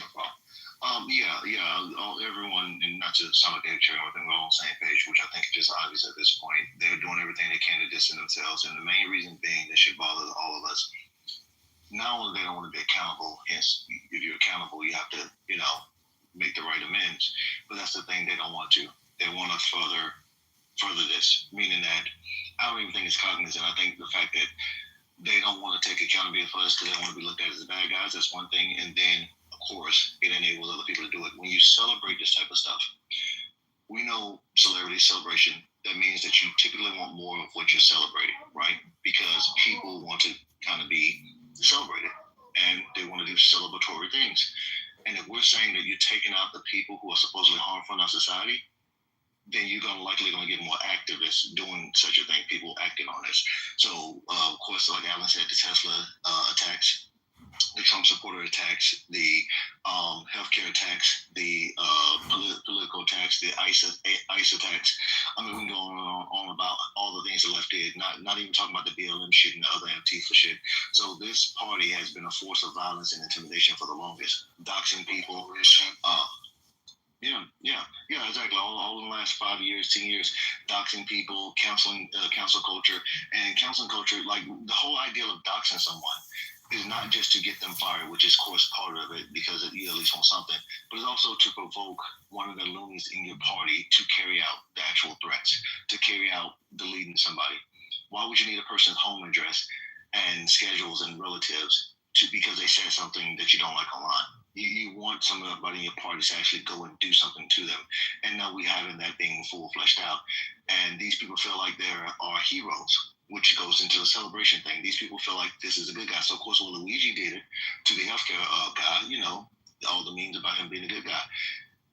So this could be the same thing with this Tyler Robinson, which we'll probably see soon enough in the next few days of people getting shirts and stuff like that, to praise this guy. So the bottom line is that when they hear state based on the left, and people who supposedly center or left don't want to look at it for that reason because they don't want to be held accountable, and worse off, they don't want to change, which means we're going to get more of this.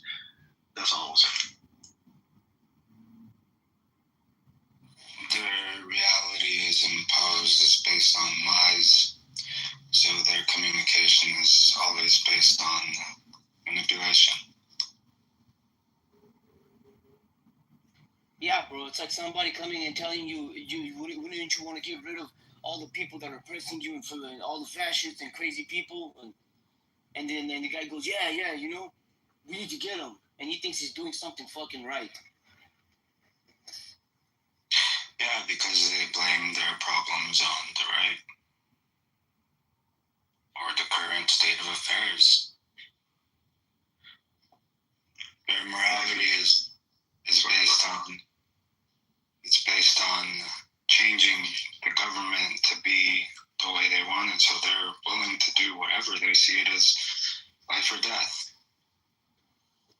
Yep.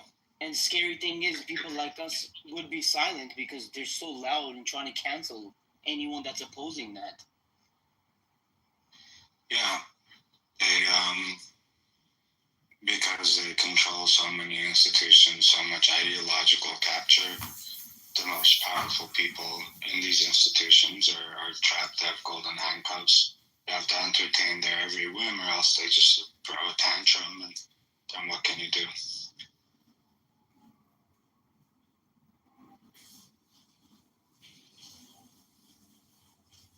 It's like Stalinism. All the people on your Instagrams, all the, everybody apologizing now. They're doing they're trying to do damage control. They won't take their L. It's not a mystery. It's pretty black and white. Yeah, bro. I saw people like making videos about saying how sad it is that he passed away. That I would have never thought that somebody like that would have ever said anything like that about Charlie Kirk. It's 100% damage control because they realize they fucked up. Like, you can't just keep doing this and expecting. Oh, look, some people are saying that. Yeah, the few people I've seen, they're trying to make excuses because they're trying to defend their position. And this is really, it's kind of like, it shows where it's really an extreme phenomenon, right? This guy, like, he's a furry. He's got memes, video game memes on his bullet. It's like, this is really where things end up. This is where things end up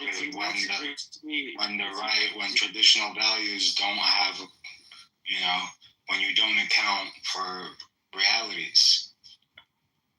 If he wants to be a furry, that's none of this. Yeah, no. But it shows someone who, really got into pornography. Hey, but what do you think about, say, these people who are with all due respect, that's none of his business. If somebody wants to be on pornography, no judgment, I guess. Yeah, but none of those things I think are an indicator at all of what his actions. He was when you look at him, he really does. To me, he looks like he's sick. Like something is like really off. Even we shouldn't pass judgment without knowing the. Yeah, no judgment. I personally think if you had a gym membership, if you studied some ancient history, you wouldn't turn out this way. But I think we should wait to hear.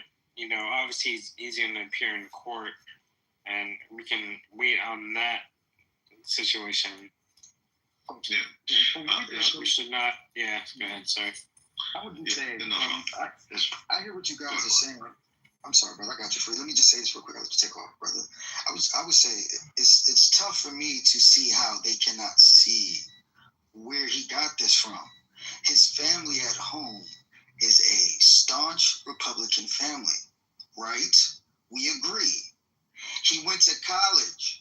What's going on in the colleges right now? Are a lot of kids going and coming back more radicalized? Has there been problems with parents telling people that their kids are going to college, becoming super radicalized? Is there black parents doing the same thing? Say, yo, my son went to college and he's coming back racist. This is what is being presented to our society. And when we see things happen like this, we know where it's coming from. We cannot say, oh, we don't know what, If we see on TV that a lot of people from the left are saying, fascist, he's a fascist, he's a fascist, he's a fascist. He writes a bullet, he engraves on the casing, fascist. He kills him with a different bullet. They find on one of the bullets to say fascist. What is his belief? What does he believe that this person is? They got bullets on it. When people write on bullets, it's intended for someone. And it's intended to have a meaning. So he mean what he wrote. And they understood what he wrote because it's all based off this new stuff going on with the internet memes and all that stuff. And he was young. So he grew up around this whole demonization of people who think different from you. So he was raised being indoctrinated, and then he grew up to fulfill what he was taught. He did a good thing for what he was taught, but he was wicked for doing it. Yeah, bro, it's like whenever our parents would say, "Don't fall with the wrong crowd," right? He fell into the wrong crowd and he listened to the wrong people. Agree. Like that's the thing about it, which really baffles me when you listen to the media and how the left don't believe they're radicalizing people.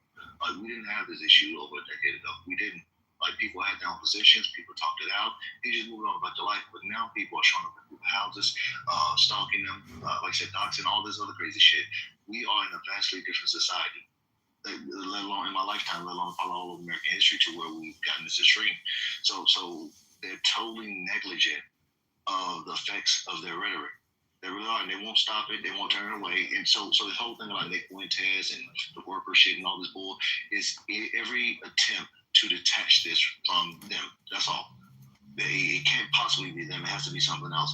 But all evidence suggests that. So these conversations just kills me. Now I know this because you're trying to talk to people to get them to see it, and like I said, they'll do everything in their power not to see it because they're just as radical.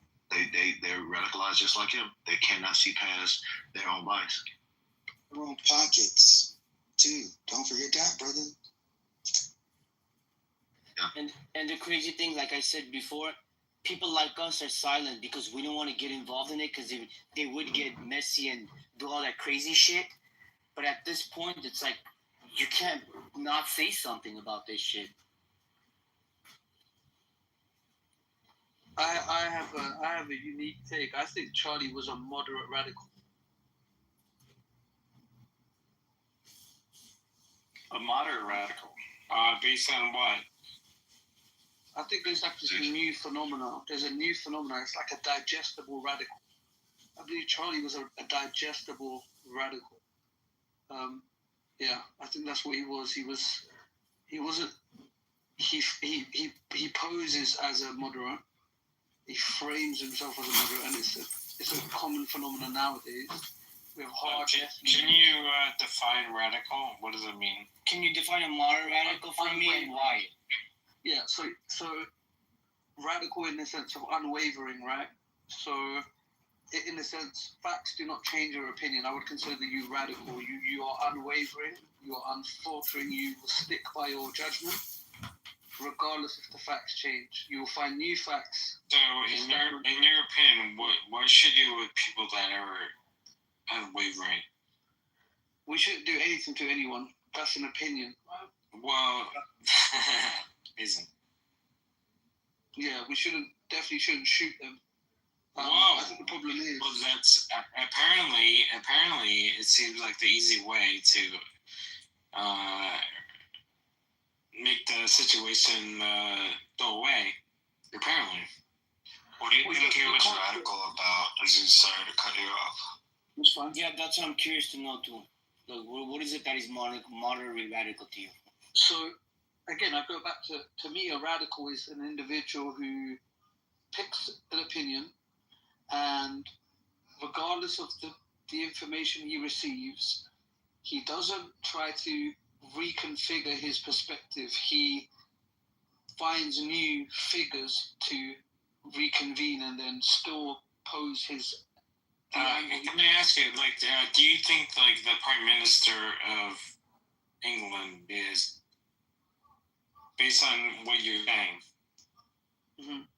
No, the issue is when you're part of an organization. So, for example, are you saying no, he's not a radical? You're saying no, he's not a radical. I'm answering the question.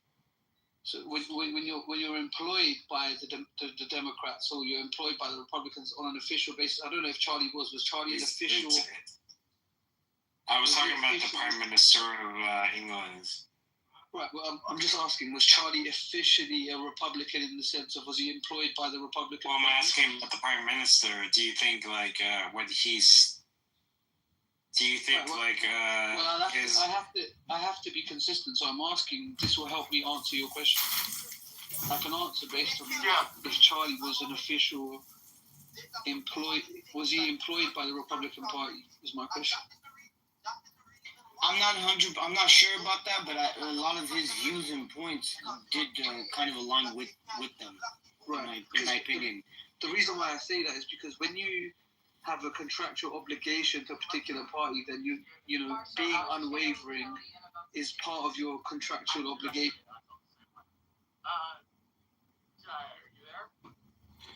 Yeah, I'm here. I'm very upset about Charlie Kirk's murder. And I think that the Constitution is very relevant because in a court of law, you have to use the law. And these are pre-written documents. So to think that the government and lawyers won't use them in defense or prosecution is ridiculous.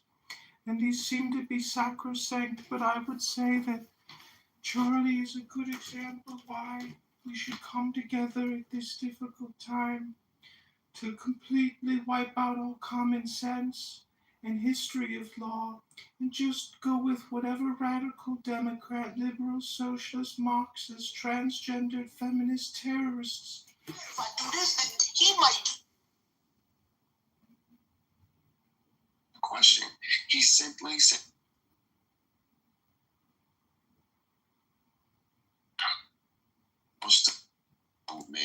he said, Charlie Kirk said, I didn't say that. I didn't say I want to abolish the civil rights movement.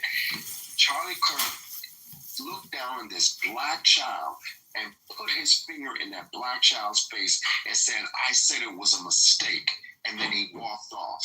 So this man was an avid, rabid, suspected white supremacist, anti-black person who had an agenda, and that was to stoke racial animus to the next generation of white children in this country, and then hopefully he could stoke it around the world. But his emphasis was on America and the American Negro. He despised the American Negro.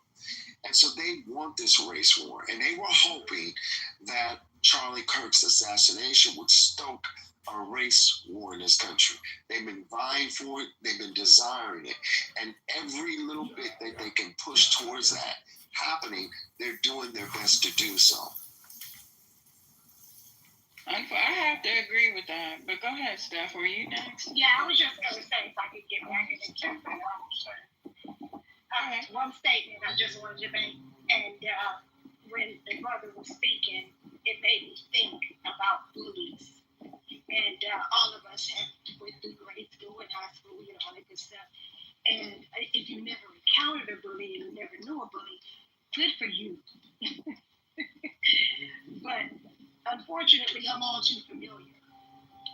In elementary school, middle school, but when I got to high school, I recall very vividly this one bully wanted to come, for whatever reason, target me. And I'm going to tell you that was the last day that I was bullied, when I beat her motherfucking ass. I'm done speaking. You beat her up? Yeah, I get it. And so you're right. That takes like that. I'm telling you, that thing twice. Well, not only just her, but everybody else, right? So what brother was saying about violence, see, I'm not a big proponent of violence either. However, if someone is charging at you with a knife, you better shoot them. See, it's about us responding in a way in which it thwarts any further threat. I'm done speaking. I mean, but now listen, I agree, right? Meaning that I don't think we have the time. Hold on for a second. Go ahead. The floor is open. I'll be back. Have to be up high enough. The brother just gave you the numbers. It's only 40 million. You ain't ready for no war. We got to think further out. Multiply yourself by 5 and start making some babies. We was at one point in time, your grandmother was having 13 children, 12 kids. Nope, mine's got 10 kids. It took 9 months, and she had to have 6 weeks to recover, and then go back into that. Ain't nobody on that. Shut up. Start fucking. Everybody, get somebody. Make love, not war.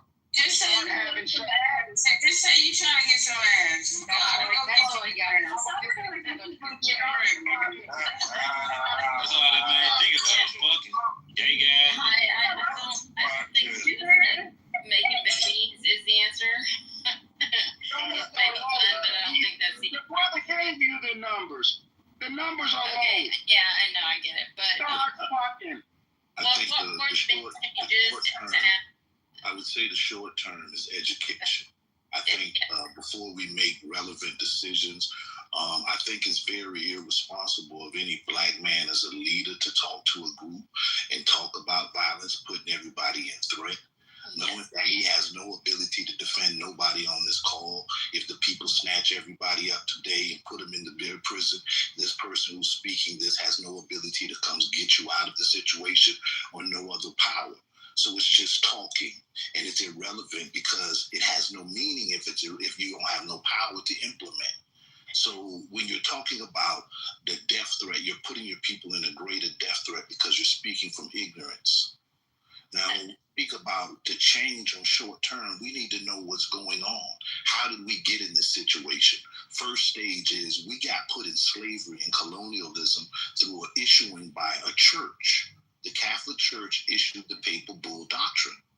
The Papal Bull Doctrine delegated authority to certain European powers to go out, colonize, and enslave people. These same people are holding us today under this same delegation of authority. They have no other delegation of authority. The biggest lie in America is church separated from state, because if the Catholic Church issued the delegation of authority, which gave you the authority which you claim to hold the right of this land, you've killed people, stole the land. You're not returning the land, so you're not a justice or a righteous government. So when we speak as, oh, I'm American, then we're holding to the sins of America. We're holding to the violation of enslavement and colonialism. So I never will speak as though I'm one with this system. So then that becomes the mental matrix that we're caught in. See, we have to make a separation of the sheep from the goats. See, because at some point in time, you're going to have to say, where are you? Are you compliant with the system that has enslaved and killed millions of people to steal the land? Or are you objective to that? Because if we say we're objective to Palestine and Israel, then we have to be objective to America. Because this is a Palestine and Israel. This is a taking of land and killing and murdering of people. So what happens is, in that aspect, we look at world history. What was going on in world history? They went from the Papal Bull Doctrine to enslaving and colonizing. And then based on the trade aspects, because they wanted to control indigenous trade routes, that goes from America to Africa to all over. So now, in the controlling of the most abundant trade route, they issued the Berlin Conference. And they create borders throughout Africa and chop up Africa. But in the midst of that process, the last conquest over the whole planet, because they don't hit Asia, they don't hit everywhere is being colonized. The last conquest was Ethiopia. It was the last sovereign, customary, and I say customary because when we study international law, we have to know what is the first basis of it. Because I hear people today say nationality is the call of the day. There was no nations, people. There was no borders. Borders and nations come from the Berlin Conference. It's a codification of the Papal Bull Doctrine. So when we understand that, we got to look at international law and really what is happening. The last conquest was that the Papal Bull Doctrine is considered the primacy of Peter. Means that the Pope held that he is the highest authority of God of the Christian empires on earth. And through that, he issued a lien against all of the people. That's how everybody talks about UCC, we're commercialized commodities and we're being traded on. Yes, but the first lien holder is the church, the Catholic Church, under the Papal Bull Doctrine. So even though all these brothers and sisters are filing all their UCCs here in America, you still haven't contested the first lien holder. You just contested the warehouse holders. And just saying, well, I need to hold the stock. I'm the stock. But the property is still held. That's why they say lost at sea. So the property is still held under the Pope. The only person in the world that could have contested the Pope's claim under the primacy of Peter that he was the rightful ruler over the world, it happened November the 2nd, 1930, when His Imperial Majesty Haile Selassie was crowned King of Kings. See, most people think that that's a Rastafari Caribbean thing.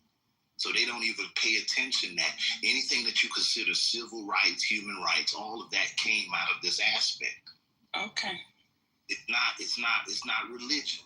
So His Imperial Majesty on June 15th, 1935, you read it in the Chicago Defender newspaper, declared that he is the emperor of all of Africa and he is the king of all Negroes around the world, including those in the United States, removing black people around the world from the jurisdiction of the Pope. Now, after he made this decree, Mussolini invaded Ethiopia. But we think we don't understand what was going on in world wars. But Ethiopia came out victorious against Italy because the fascist system didn't stop with just blacks, it was the world. So now what happens is, August 25th, 1937, His Imperial Majesty, knowing that our colonizers and our enslavers will never give us liberty, will never do us right. He's witnessed that by being in the League of Nations and being in the United Nations and a founding writer for human rights, because there wasn't human rights. There was no indigenous rights, nobody was talking about human rights prior to this. It was European conquest of the world. So now we got somebody pushing human rights. So His Imperial Majesty was a founder and writer for the United Nations to push human rights. But he didn't stop there. He knew that we as the diaspora, the only way we would have equality would be government to government. So he did the same thing that the Crown of England, the Crown of France and Spain did. He issued a charter to the diaspora. He gave us a constitution so that we could govern ourselves in world affairs and deal with these people government to government. Awesome. So let me ask the first stage of COINTELPRO was to take us away from saying Ethiopia. If you go back to Marcus Garvey, go back to all of them, go back to Martin Luther King's father, back to Marcus Garvey's father, all of them said Ethiopia. Ethiopia was the last sovereign customary throne in Africa, and it defended our rights. We think it's Rastafari. So you talk about short term, is if you know these rights, you learn to come under that charter and govern yourselves, create your organizations, 25 members, it takes $10 to get your charter. The emperor made it easy. Sir, can we participate with you, please? Yes, ma'am. Go ahead. So are you suggesting that a piece of paper is going to make them give us our land? I'm not suggesting a piece of paper. The difference with that is that the emperor signed treaties. It is the only black organization that has economic sanctioning power. It is the only organization that is tied to the AU. What should we do with them?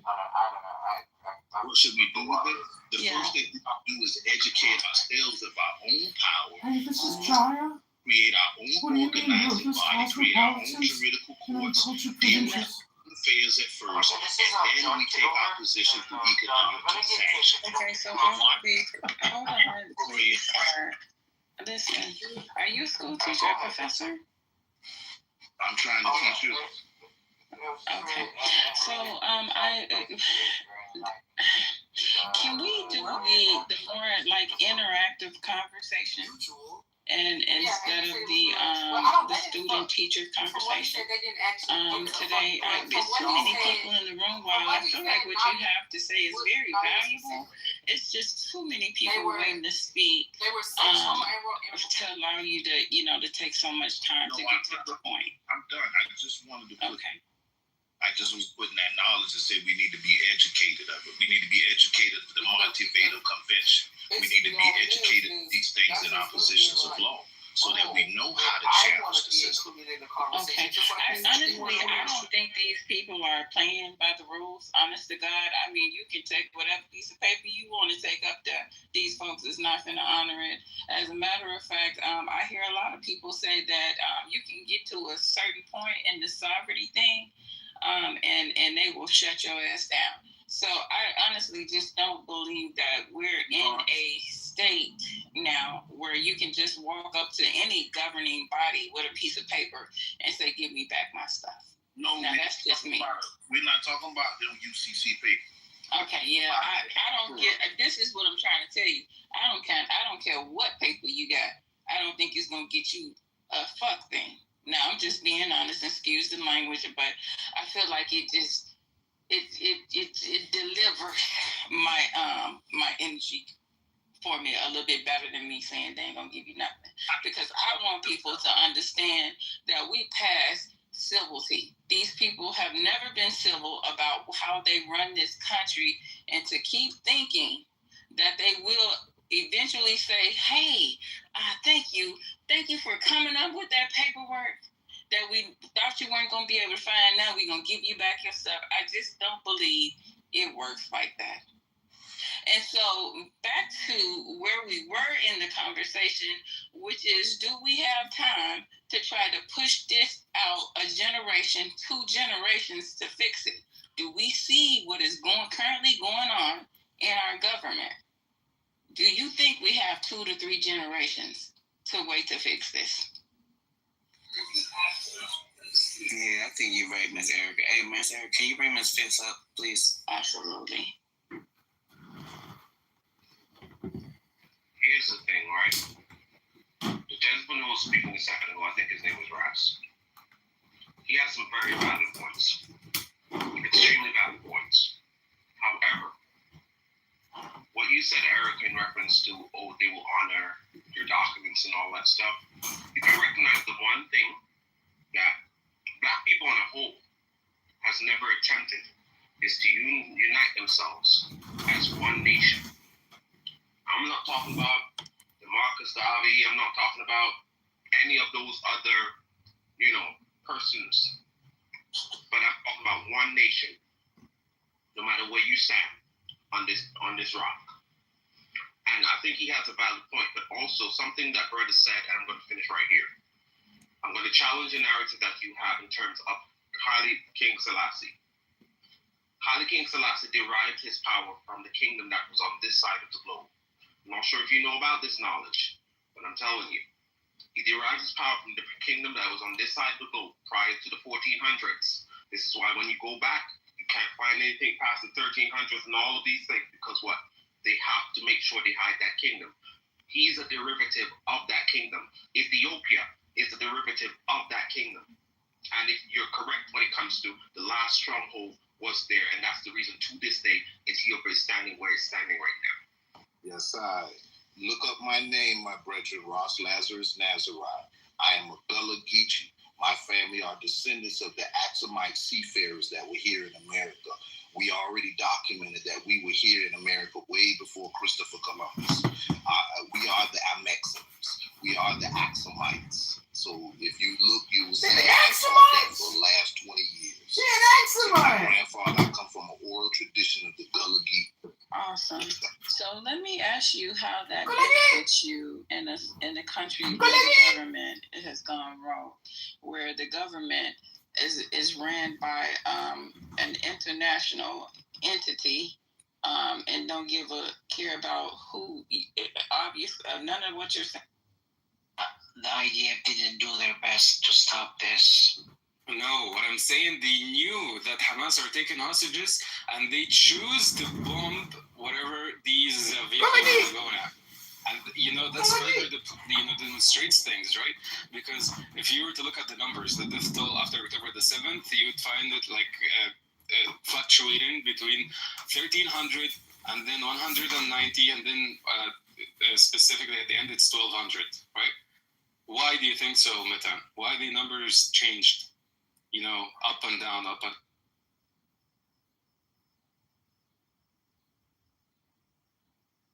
It's because they couldn't recognize which one is Israeli and which one is Hamas. Because the bomb, their bodies were so burned that they couldn't even differentiate which one is which, right? So that's why the numbers were fluctuating. So Hamas doesn't have weapons that can does this to vehicles or kibbutzis or like buildings. They cannot just bomb a building. They didn't have such weapons. Who does have weapons like that, Meta? The IDF. Thank you. The Jews. No, I'm saying the IDF. There is why every time? I don't. Oh. No, listen. Actually, I don't think that Hamas killed anybody on October 7. It was all. No, they killed. Directed. I'm not saying. No. It was the IDF finding an excuse to kill their own people. It only makes sense. I'm not, bro. I'm not saying that Hamas didn't kill anyone, right? And I'm not justifying Hamas killing civilians, right? Of course they killed civilians. They kidnapped civilians. I'm not justifying that. I'm not justifying that. Any civilians should not be killed. But what I'm saying is that, you have to say that part too. Because if I was an Israeli, I would say more people were killed by the IDF, yeah. I think the IDF found an excuse to shoot their own people. Michael, with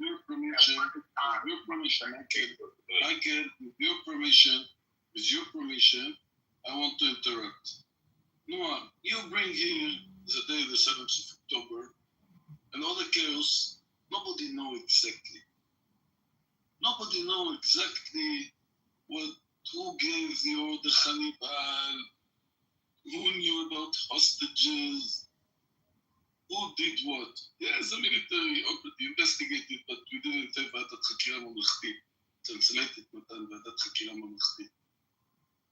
And as long we didn't have the government, have the right people, judges, seriously, investigate all this, nobody knows exactly. So you take a part here, a part there, airplane with a weapon, airplane without weapon. So much chaos it was. It was the 7th and the 8th of October was a fight of signals. Signals, people put a weapon on them, what they have, and go to fight. Some of them without weapon, with a knife, with a stick. What they have in their hands, they go and fight signal. Yes, there was some mistake. It's very well known that the time bomb where hostages have been killed, the hostages together with terrorists. Yes, there were mistakes. In a chaos, there are mistakes. In a war, in a chaos, there are mistakes. Nobody denied.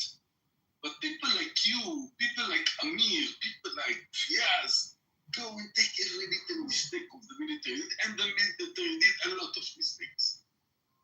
It was a chaos. Nobody controlled the area. Signal people go and fight against the Hamas. Every brave Israeli who've been in the area, some of them Arabs. Some of them Arabs, some go to fight against the Palestinians. Even Arab. Yes, Michael, what do you want to say? Almost, this bullshit. I can't imitate your accent, but I'm gonna say this. Your accent is fire, almost. You'll get mad bitches in America, bro. I swear to God. But what you call it? Yeah, bro, this bullshit, bro. I'm sorry. It's just bullshit. You know what I'm saying? Listen, when it comes to the mainstream discourse surrounding, the Gazan people, you find that there's certain top officials within Israel that will go, oh, it's the entire population. They elected Hamas. They support Hamas. They essentially try to make this argument that the entire population is Hamas, right? So, it's kind of difficult to determine who's who. You know what I'm saying? I feel like that's just their way of, you know, just preparing the international community for what would appear to be civilian deaths. No, that was Hamas. You know, the entire population is just brainwashed. You know, they're taught from young how many Jews to kill. So, you know, these are just bad people in general. That's the message that's been given, like, to the world. So I think it's just one of those situations where, you know, one is honest about killing civilians, and the other one has all this technical jargon. Like, oh no, you know, we're not targeting the civilian population. I don't think we could prove like what their intent was. We can't get inside their brain. But I mean, it's just routine. It's routine. Like, it don't matter if you're not targeting them. Like, every day you just happen to be killing civilians. Like, what the fuck? You know what I'm saying? Like, even the journalists out there, it's routine. You know what I'm saying? Every other day. That has nothing to do with what Amos said. I don't know what you're saying, but it has nothing. It has nothing to do. He's venting. He's expressing his feelings. It's fine. No, okay, you can express your feelings, but can you address what Amos said? Talking objectively and So, address what Amos says. there's many questions, and there's Amos didn't just say that Israelis, or what you call it, the IDF makes mistakes. And then he was We're talking about October 7th. Why they didn't respond? No, wait. I will let him respond. I will let Michael finish his words. But you must understand, Michael, every crazy person like you can say what you want in mind. I give open and free mind. You're speaking in the last 5 minutes bullshit, but in my room, all the bullshit and all the garbage you're saying, it's okay. In my room. Everybody, so please finish your words and let Mike Matan respond to you. Just to clarify the question, we were talking about October 7th. I'm not gonna lie. I just want to continue. So when it comes to Amos, right, I recall him saying that Israel or the IDF makes mistakes. He was talking about why they didn't respond on October 7th right away. That's the topic. I thought he was talking about civilians dying and them making mistakes. No, the question is why it took them 6 hours to arrive. Where were they? Why did they stand down? Why were there civilians just running to help when they're October? There was a lot of confusion. And so in Israeli society and outside, Noah was bringing up a lot of these questions that haven't been answered about where was the army on October 7th to save the people? They never came. So that's the question. Finish. So maybe I came in on the wrong end of what you were saying. That's okay. What you said is you can speak your mind. You can rest your neck. So what you call it? If y'all want to talk about that, then you know what I'm saying, it's clear, it's obvious as day. You know what I'm saying? They want war. They have an appetite for war. You know, that's why they gotta like engineer or manufacture the notion of like Hamas being this very strong, threatening, existential threat. They've disproven that, I think, militarily. Like, they've blown that notion out of the water. But nonetheless, they have to continue their campaign of war, right? So a threat has to emerge every few days, you know, a credible threat that might, I don't even know if at this point they can even argue that it's going to threaten the existence of Israel, but yeah, they need to exist in that environment to continue their war effort. They got to do shit like kill negotiators and stuff. Okay, that's one theory. Thank you. George, you have another theory about why they didn't show up on October 7th? But it's all good.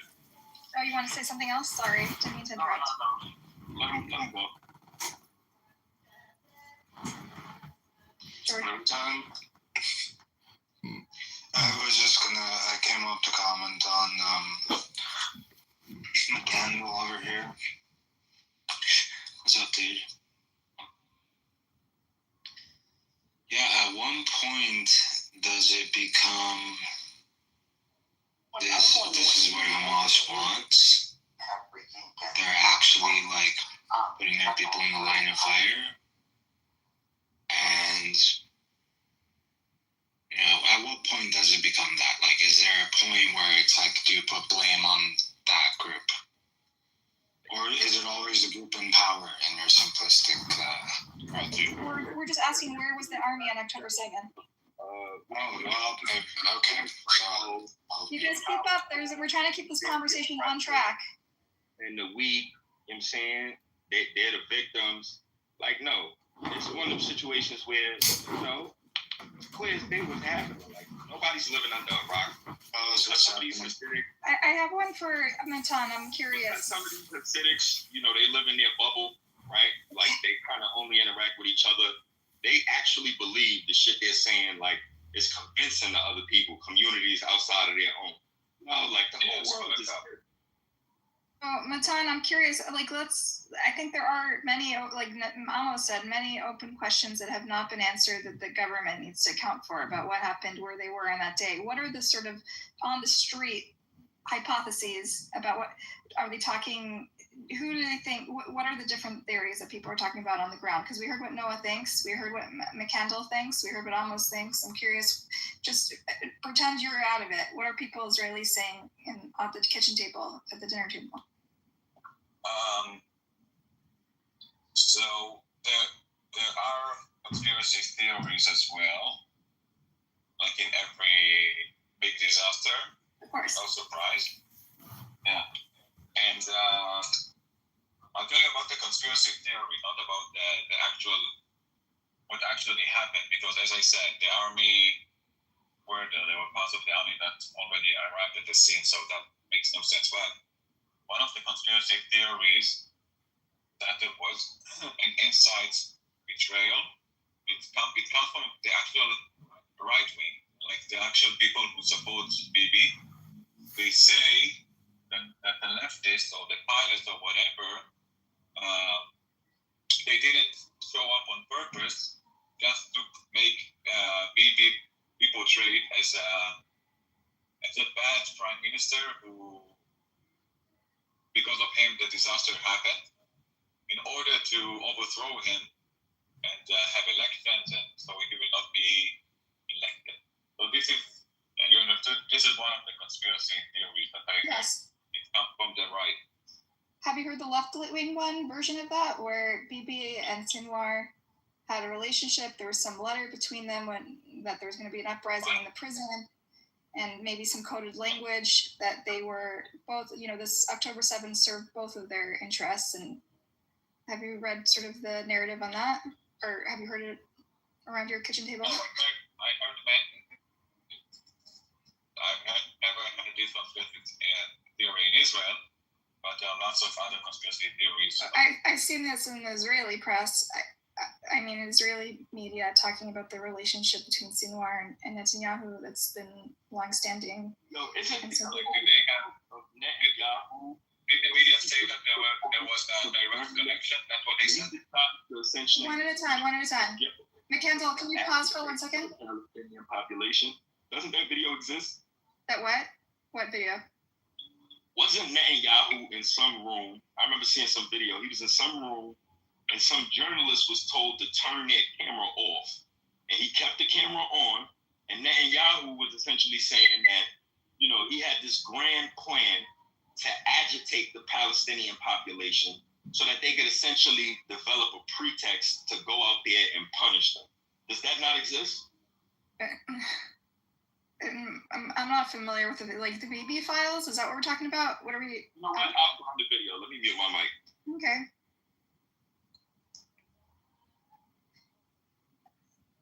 Okay, Matan, I just was hoping for a full range, like across the political spectrum. I think there's different theories about who failed, and I'm sure there's those who pin it on this government. So it's interesting that you're not aware of other narratives besides the right-wing one. Yeah, so I didn't hear any theories from the left. The closest I heard was people who... I'll post one in the chat, but keep going. Yeah, so the closest I've heard was of people who are like anti-Israel, and this was an inside job to conquer Gaza because of the Ben Gurion canal, and lots of there are gold mines under the Gaza Strip, and Israel wants to dig into these tunnels to get gold, And yeah, I've heard so many theories about why it was of like Israel's interest to come to Gaza, and but it's not inside Israel. So yeah. You're saying mainstream, normal, centrists and leftists in Israel don't have any questions about what took 7 hours for the IDF to arrive and all the communication flaws. They assume it was just a mistake. It was all just a mishap.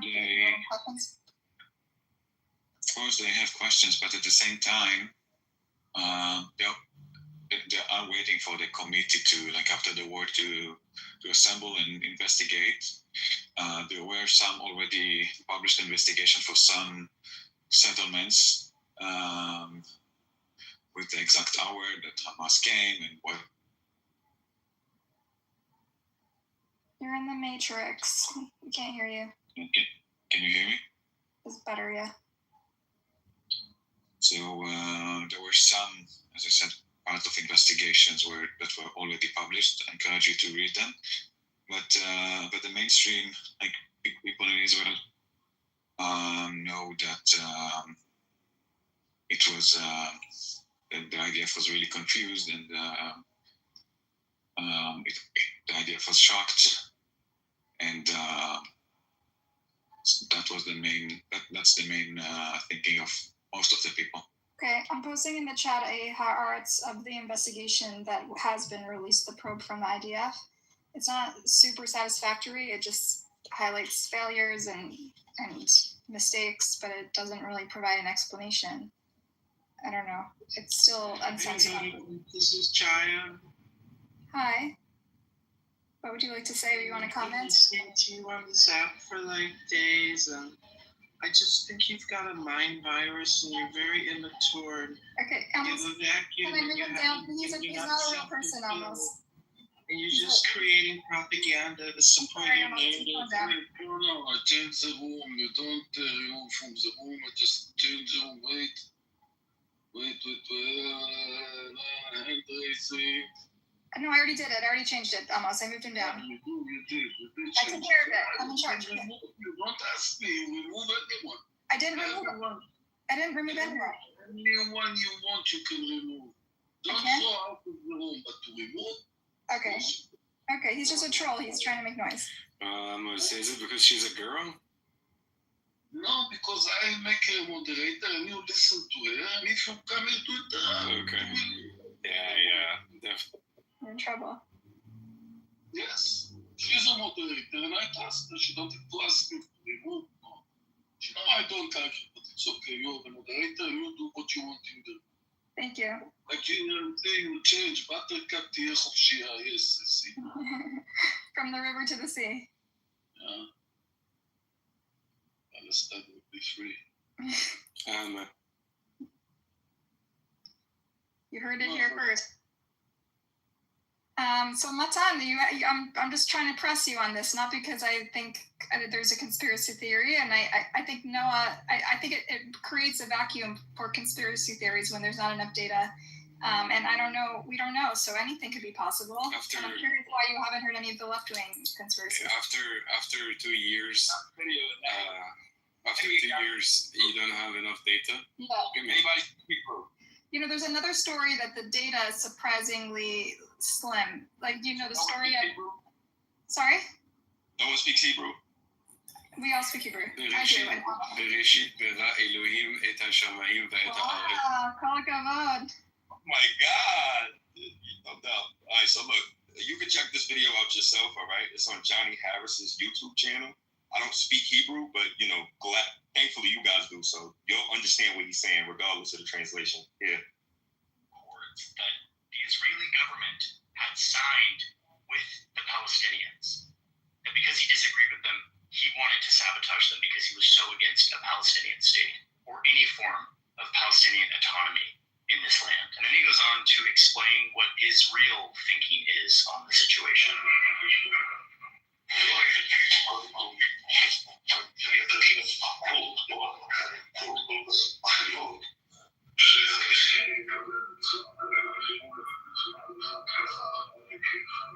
All right, I think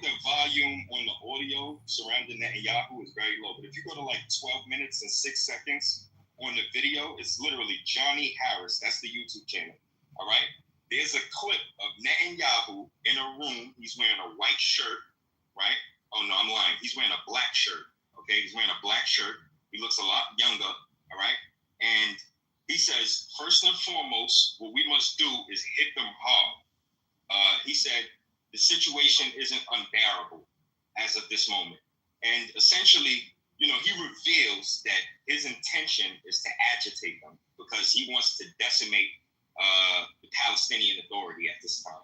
You know, so when that, mind you, these were his private thoughts. He told the journalist to turn off a camera. The journalist didn't turn off the camera. They kept it on and recorded him. And he basically revealed that, you know, he's conspiring to agitate a population of people. So, you know, things like October 7th or Antifadas, they don't really seem like that much of a surprise when this is what Israeli leadership is. But check the video out yourself. Johnny Harris, 12 minutes and 6 seconds. The name of the video is How Benjamin Netanyahu Relies on Hamas. There's a more academic analysis that I can share. There's a book that's written by an Israeli called The Road to October 7. I think his name is Raz, and he basically traced the history between Hamas and Netanyahu and how, you know, they've both served each other's interests over the years. I call it accurate. What? Inaccurate? It's reinforcing what you just said, McKendall, that Hamas and Netanyahu have supported each other over the years because their interests are aligned. So Netanyahu has propped up Hamas, the terror group, to sow chaos to prevent a Palestinian state. This is the strategy. What you call it? I didn't call it inaccurate. I said I call it accurate. You call it more academic. Whatever the case may be, it is what it is. You have a leader who is provoking people, right? He doesn't care for these people to establish their sovereignty. So he wants to bait them into crashing out. That's essentially what he's saying in the video. We're going to bait them into crashing out by, you know, applying a relentless pressure on these people. And then October 7th happens, right? And everyone's like, oh my God, you know, like what's wrong with these people? We treat them so well. How? This is your leader. This is your leader talking like this. But what do I know?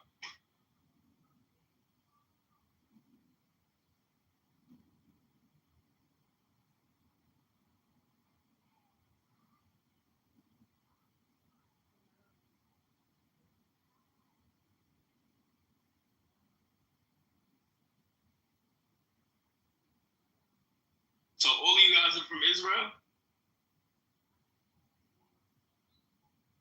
No, just Amos is from Israel. Where are you from, McKendall? I don't know if I want to reveal that, but you know, I'm from the Northeast, West, East Coast, West Coast. Yeah, East Coast. Okay, me too. Nice, we're neighbors. Sure. Word.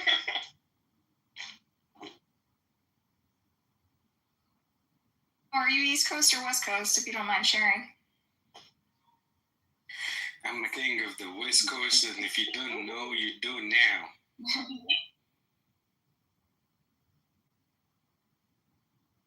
Oh yeah. One more thing. Some girl, some Israeli chick, she was on CNN, and she was like, yo, apparently she was some kind of border agent. I'm not sure in what capacity, but she did some sort of monitoring out there. And she was explaining to Western media that she was reporting signs of activity. And to make a long story short, her reports weren't taken seriously. Like time and time again, they weren't taken seriously. And, you know, October 7th happened. And somehow the Israeli state was unprepared despite having information ahead of time that, you know, there may be a threat emerging on their borders. I could post that link. That's easily findable. She's speaking in English too.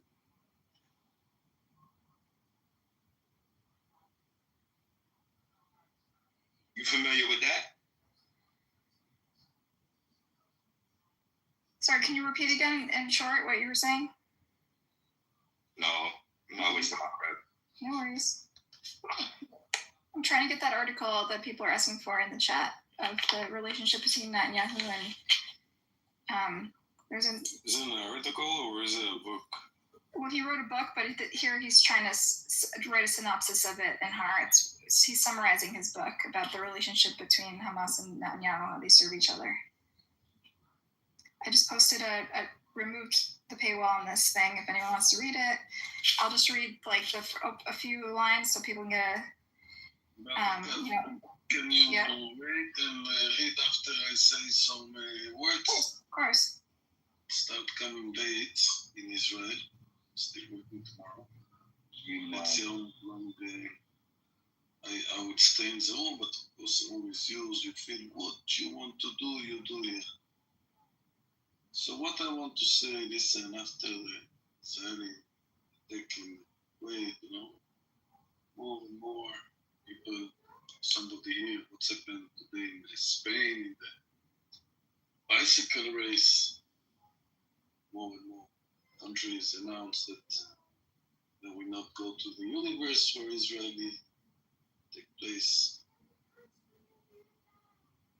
And Israel is starboard still going inside Gaza, don't want to go to any agreement. Yes, any agreement idea, but release Gaza. And right now, I become every day more and more pessimist. Especially when I see 20 people in my room, I become more pessimist.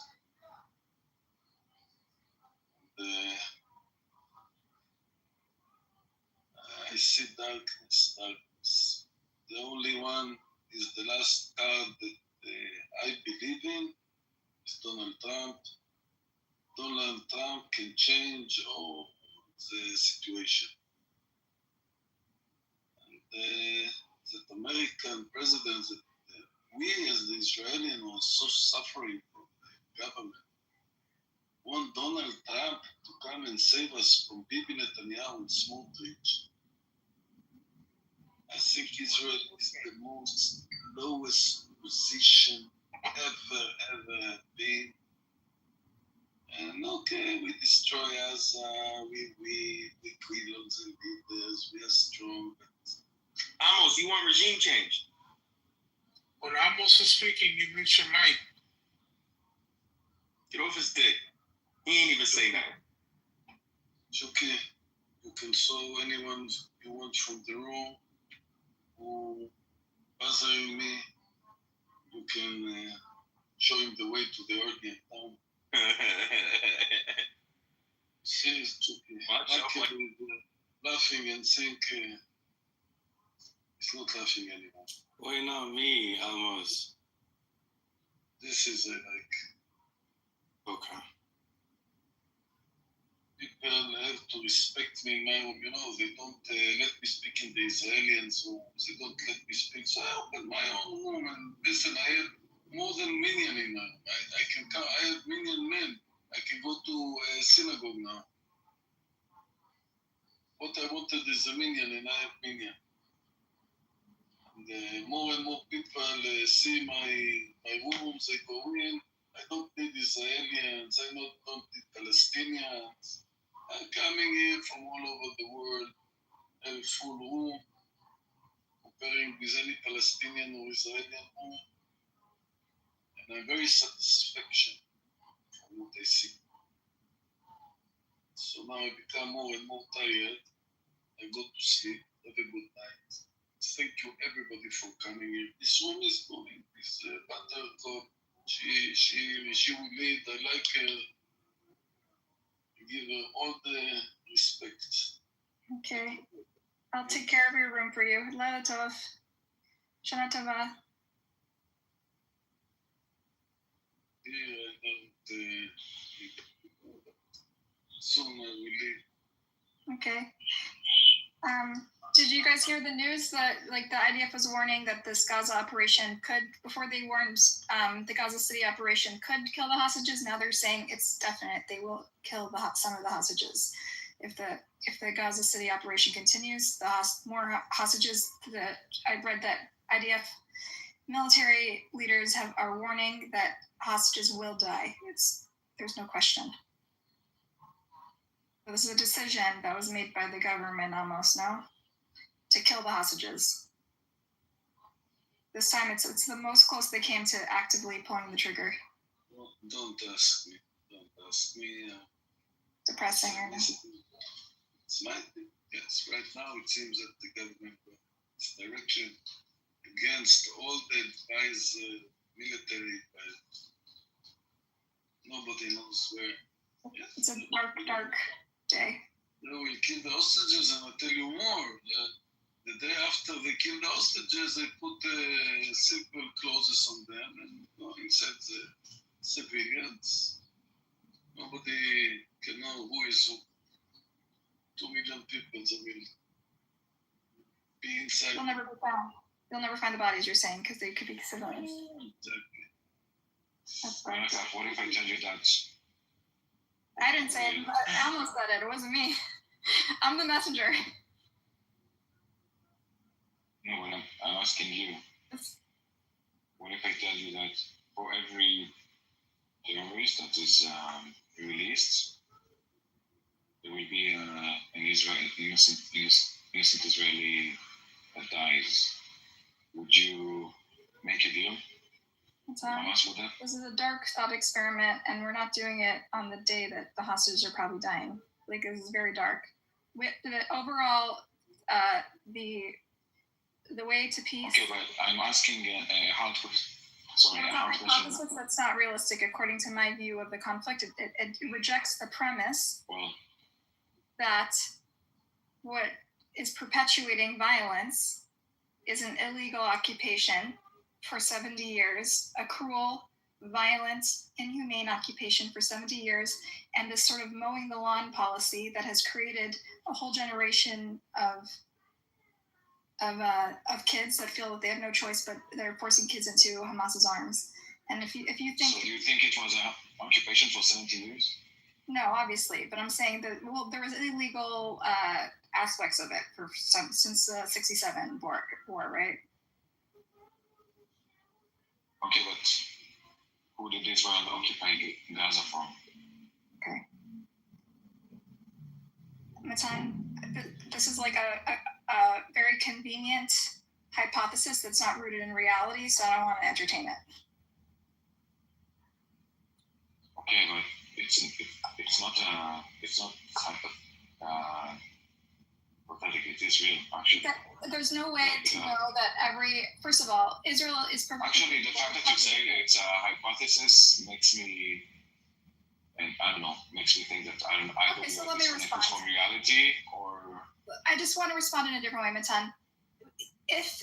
First of all, let's discount the fact that most of the Israeli people say we should release the hostages even at a high cost, which means releasing even killers. Even the victims of October 7 say their family members' killers should be released in order to free the hostages. This is the widespread view in Israel. You know this, Matan, because you're there. But putting that aside, Israel is perfectly capable of they've been doing targeted killings when there is no war. There's nothing stopping them from killing the convicted killer after they release the hostages. They've made really clear that the goal here is to deprioritize the hostages. This hypothesis that every single person that's released is going to kill another Israeli is not factual, because 90% of them. When did it happen? Yes, it has happened. It has happened, yes. But it hasn't. But the people in prisons who. So it won't happen in the future. Well, Israel has, now that Hamas has been decimated and their infrastructure has been decimated, and the fact that we know October 7, circling back to the beginning of this conversation, was probably preventable. But there were huge mistakes and still outstanding questions about really what happened and who dropped the ball, right? Given that it was preventable, and given that Hamas's infrastructure have largely been dismantled, and virtually every current and former military chief in Israel says that anything militarily that can be accomplished will be accomplished, and given that Yoav Gallant, whose firing brought out the biggest protest Israel has seen in years, says that this war could have ended a year ago at a smaller price and released all the hostages at a smaller price over a year ago, and given that. Wait, what did you say about Yoav Gallant? I'm curious. Yoav Gallant said. No, what did you say about him? That his firing brought out one of the largest protests in Israel in the last year. Okay. And so, and he says, so that shows he's not some like fringe, like he has popularity in the Israeli public and credibility. He's claimed that this war could have ended a year ago at a lower cost, right? And given that virtually every former military chief of staff and defense minister has said that nothing more can be accomplished as more people are going to die and risk the hostages, given that the IDF himself, Zamir, has advised to take the fucking deal before this Qatar thing, given that the Mossad refused to conduct this strike because they thought it was counterproductive to Israel's interests, given that like I can go on and on and on, right? Like all of these things mean that even if people from Hamas are released that have blood on their hands, they can be pursued by Israel till the end of time. Israel has no problem bombing any fucking country, as they've made clear. So it's not like they're safe just because Israel. It's not any fucking country. No, that's not true. Okay, well they've country which harbors them. Which has a headquarters of the head of Hamas. It's not any country. It's not I don't know, Zimbabwe or something. So it's possible some of them will flee, but then they're not a problem. And if they stick around in these countries that are nearby or they pose a threat to Israel, Israel will come after them. The Mossad is present in many parts of the world, and it's not like they're completely safe. So you do not trust the IDF to like go after them after they're released from prison? Like what? I don't know, because Hamas is going to, like every year they improve their technology, their tactics, whatever, and you're assuming that their tactics is going to be the same, and you have to foresee. The day after plan that Netanyahu has refused to plan for the last 2 years, against the advice of all the military establishment in Israel, right? That day after plan would have put in place a government that would have prevented them from rebuilding their military capabilities, right? Okay, so the name will not be Hamas, it will be Shamas, whatever. Okay. Something else. Right. And so you're fearing in the void even another terrorist organization will crop up if whatever the new government comes up fails. Of course. So then why does it make a difference if like people are released from prison or not? If you think that, committing the devastation that Israel did in Gaza is going to spawn a new terrorist group, what's the difference about the handful of people that they release from prison that they might have to go after, chase down afterwards? That's their concerns are much bigger than like who they release from prison to get their hostages back. And given that like releasing the hostages, killing the hostages is going to be such a blow to the morale in their country. And also it's standing in also just like its perception in the world as a country that represents and defends its people. It undermines everything that Israel stands for. I don't know. I'm not even Israeli. I don't understand. I have a question. Where did you get it that Israel is going to kill the hostages? So I saw online that it's the closest they're coming to directly pulling the trigger. Basically, some IDF leadership, I think it was Times of Israel, I can't remember it was time, I'll put a link in the chat, but they basically... Why are you stuttering? Fuck off. Basically, I will put a link in the chat. Previously... Did you really find the source, or, I don't know, you made it up? Come on. All right, I'll find the source. I'll stop talking about it. Thank you. Okay. Thank you.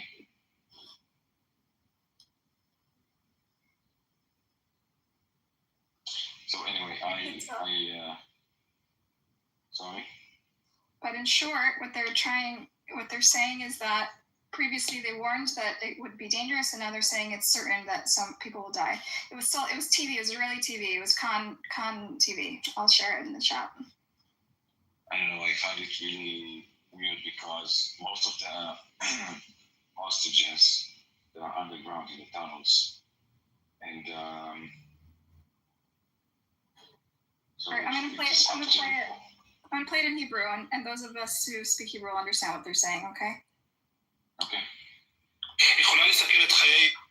מגיעים ראשי מערכת הביטחון ואומרים לראש הממשלה את הדבר הבא. אנחנו אמרנו לך בעבר שהפעולה בעיר עזה, מה שנקרא מרכבות גדעון ב', יכולה לסכן את חיי חטופים. הפעם אנחנו נגיד שהיא בהכרח תביא להרג של חלק מהחטופים, כך אומרים בכירי מערכת הביטחון לראש הממשלה, שאומר, בכל זאת אנחנו מחליטים על הפעולה הזאת שתצא לפועל בשבוע הבא. אבל You're warning him about the... Did you understand that? Yeah. Okay. So they're basically now upgrading their warning that it's inevitable. The hostages will die if this operation continues, right? Is that what you understood? Yes, I did understand that, but on the contrary, I also heard something of that is contradicting that whenever the intelligence corps of the IDF see and understand that there is a hostage at a certain location, they won't bomb her. They'll be careful. And I will look it up as well. Here to show you that. Is it a recent story? Because it seems like the standards shift a lot. Yes. I'll look it up as well.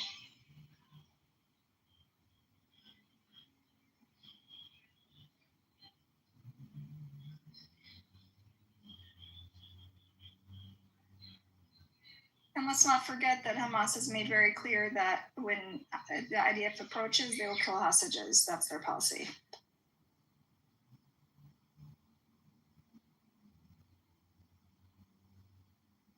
Oh, here it is. Okay. Let me translate that. So the head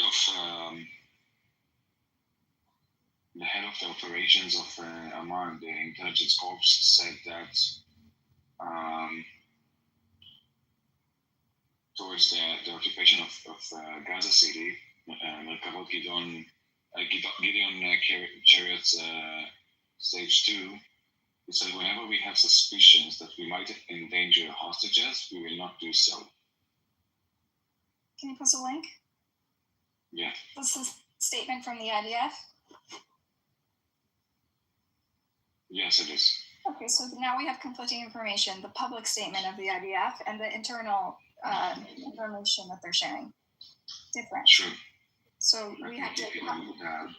and also, by the way, this is also from Khan, the same channel, the same media outlet. Interesting. Yeah. So often there's a public-facing statement, and then internally there's a discussion, dialogue, right? And in my opinion, the political outward-facing statements is usually, one that's for public relations reasons, and the internal one is more likely to be, more accurate and nuanced, no? The internal one, you said? Yeah, what they're happening internally, the conversations happening internally. The downside of it is most of these are leaked, so we don't know who's leaking them and what their motivations. But conversations happening internally are more likely to reflect reality than external statements to try to placate the hostages families who are really upset right now. Okay, so I give you the link. It's in Hebrew. It's like two minutes long, more than that. So yeah, I believe that Netanyahu, the head of or the chief of staff of whoever is in charge of doing that, let's say Benjamin Netanyahu, he gets his information from the intelligence corps, and this is what they tell him, and this is how he proceeds, and this is how he decides whether to proceed or not. So we have seen cases in the past where the IDF has disregarded intelligence. There was a very thorough investigation of cases where they had intelligence of the presence of hostages, and they continued anyway. Specifically, in the case of the 6 that were executed, they had intelligence from that Bedouin, what's his name, hostage who was released. He told them he had heard people speak Hebrew nearby, and that was where they were being held. And so they disregarded intelligence and approached anyway, and then the hostages were killed in that case. And there were other situations where hostages were killed by. Didn't that happen before? Like the hostages were killed before he was released? About 20 hostages were killed in relation to IDF operations. No, but specifically, I'm talking about the case where the Bedouin, the Arabic speaking hostage was released after they were killed. No, before. Okay. They stumbled upon him, if you remember, and he told them how to disarm the booby traps, and then they rescued him. He was alone, and he told them that he had heard Hebrew speaking. And it was one of two examples that were reported where the IDF had intelligence, but maybe didn't meet their threshold for avoiding the area. And the hostages turned out to be very close to where he was, and he had reported hearing Hebrew spoken.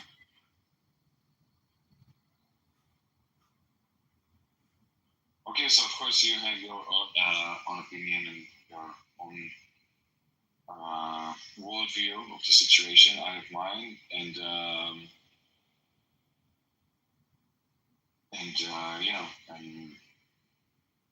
of course you're going to think that Benjamin Netanyahu is going to proceed without releasing the hostages or whatever. So I cannot disagree on that. I do believe that they will not operate in areas where the hostages are actually located.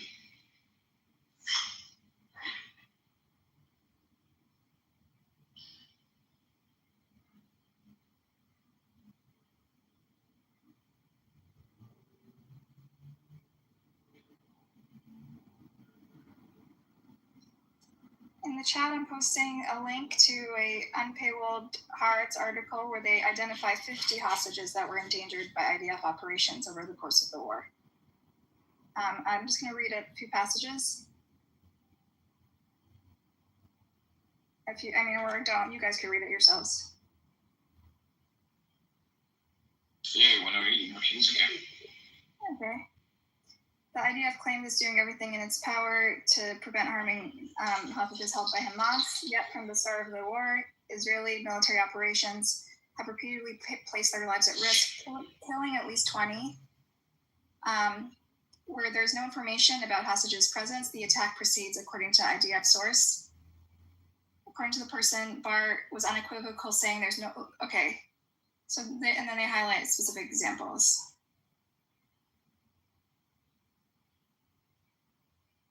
So 20 hostages died and 54 were endangered by IDF. Okay, let me find one where they get intelligence and disregarded it.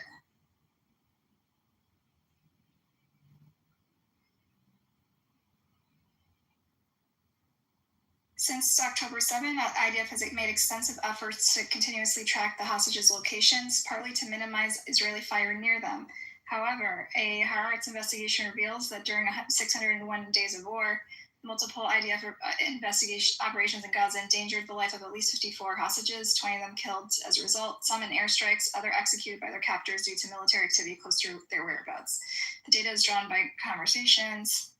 Reported death counts are based on IDF investigations and do not include 4 hostages whose circumstances of death in captivity remain unclear.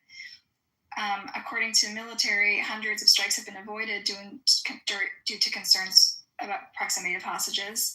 However, they do authorize strikes at a quote-unquote safe distance of several hundred meters, determined by the size and type of munitions used. This depends on having reliable intelligence about the hostages' whereabouts. The more strikes there are, the greater the risk. Thank you. That kind of contradict what you said, No, because it says. You don't cut me off because I'm doing both sides. I'm presenting your arguments, okay? And then I'm going to read mine. Don't cut me off after I read the Army's position, okay?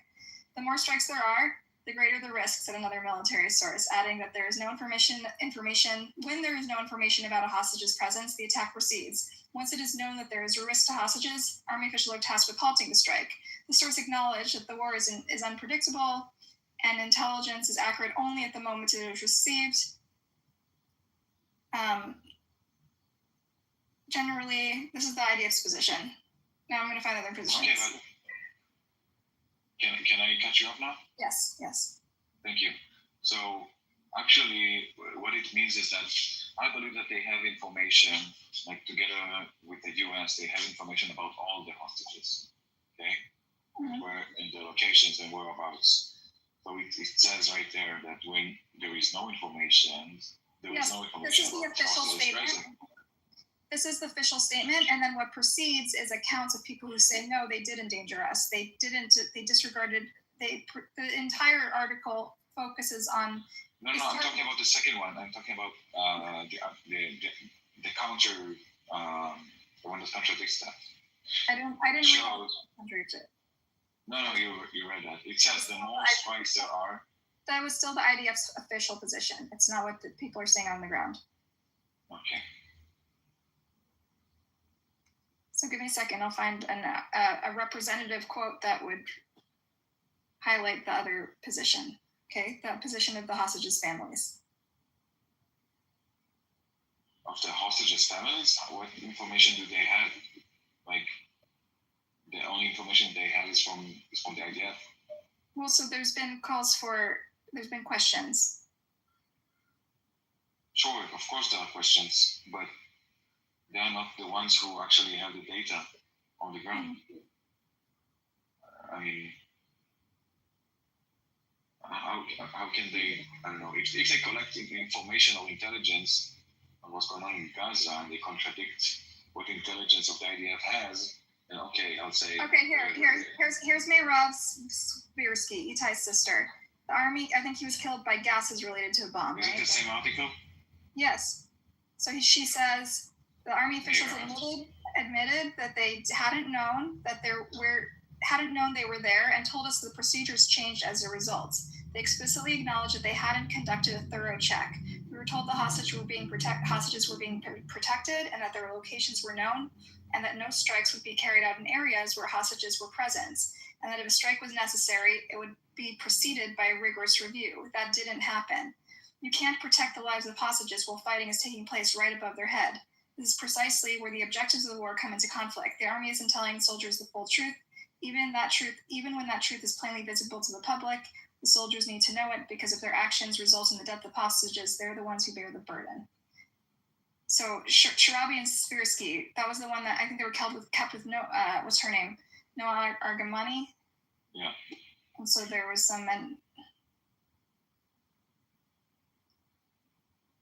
Okay, it is estimated that 6 hostages were executed by their captors in response to the strike near the tunnel. However, the IDF believes that even if they had not been murdered, they would have died from inhaling toxic gases released by the bombings, gases that also killed their captors. A few months earlier, there were others that died of these gases. Okay.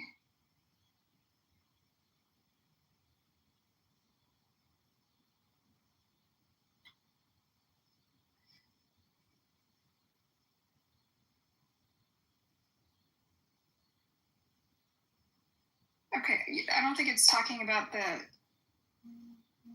the released. Okay.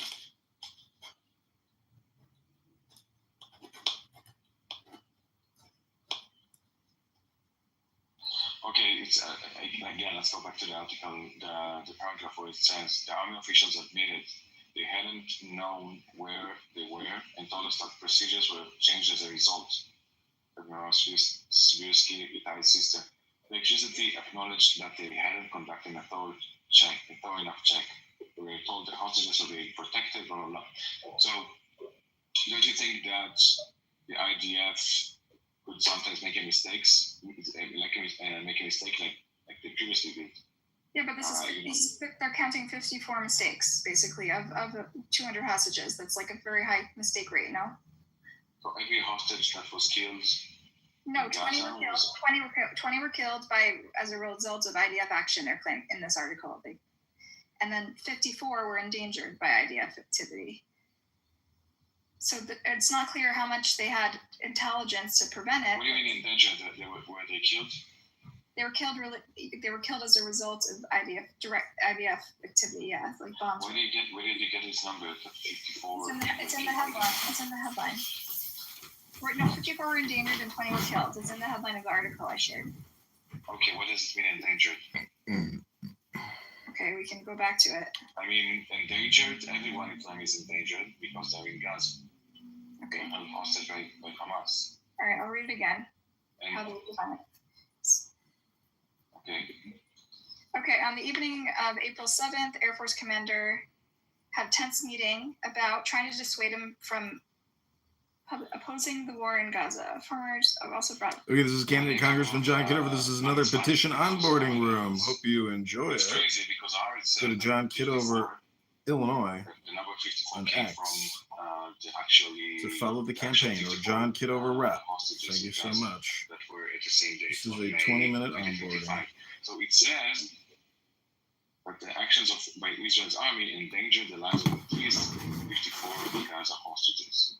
And he completely ignores the fact. Look at the next paragraph. They say how they got the data. They talked to hostages. No, but it completely ignores the fact. They're hypocrite. They completely ignore the fact that they are actually endangered because they are held captive by Hamas, and they blame Israel for that. Don't you think that this is a little bit crazy, or like it's the complete opposite of what's going on? Okay, this is candidate Congressman John Kitover. This is another petition onboarding room. And it's misleading, like purposely misleading.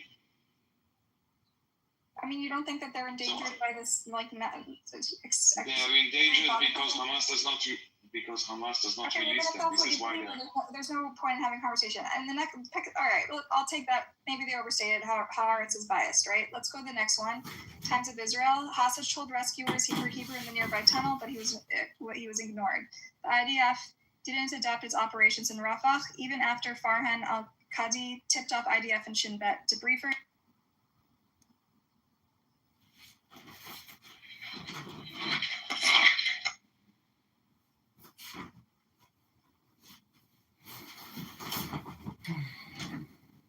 Just let it run. Fuck it.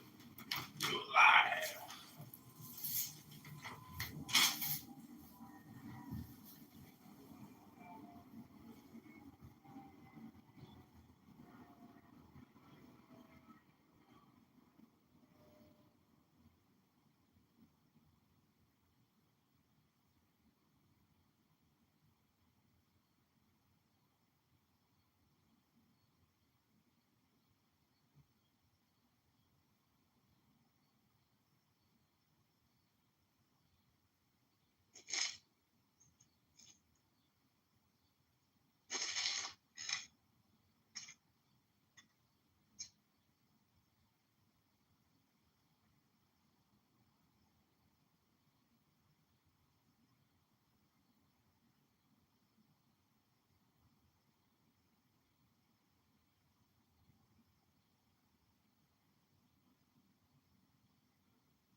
Good evening. How are you, Andrew? Good evening.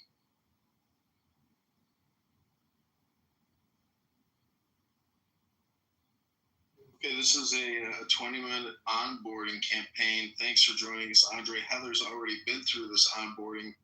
I guess we can wait till your neighbor comes. Basically, we just quickly do a round robin introduction. Then we state what our 3 priorities would be if we were president, and then we talk about next steps for petition gathering, which I know you've already done. Thanks so much for all your help.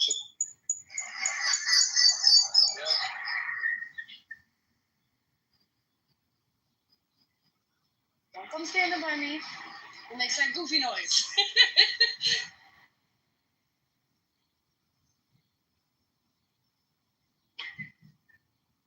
No, it's not. Now it will. All right. There you go. There we go.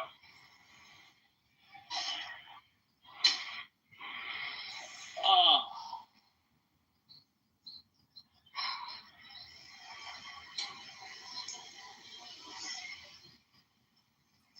Just give your neighbor a few more minutes, and then we'll get started.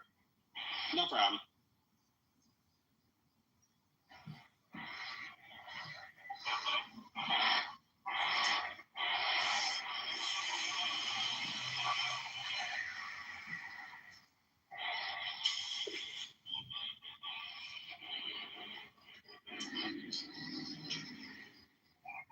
You sound like you got a helicopter. There you are.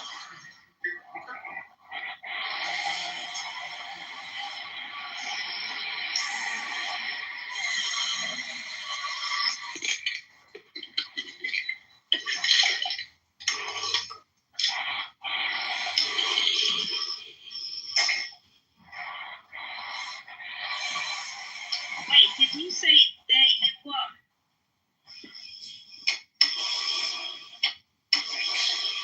Do you know the profile? Do you know the profile of your neighbor? Did she message you? I know. Who?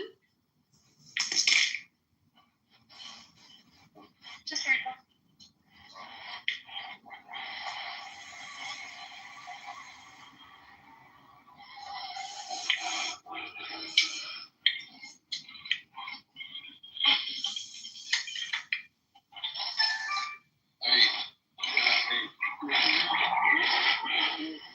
I do, yeah.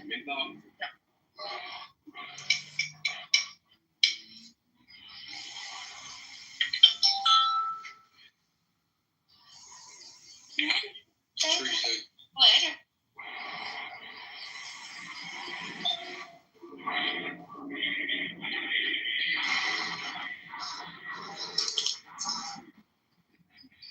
I don't know if Gina's having any technical difficulties, but Andre, if you want to just do this onboarding real quick, if you want to introduce yourself and tell us about your experience, yes?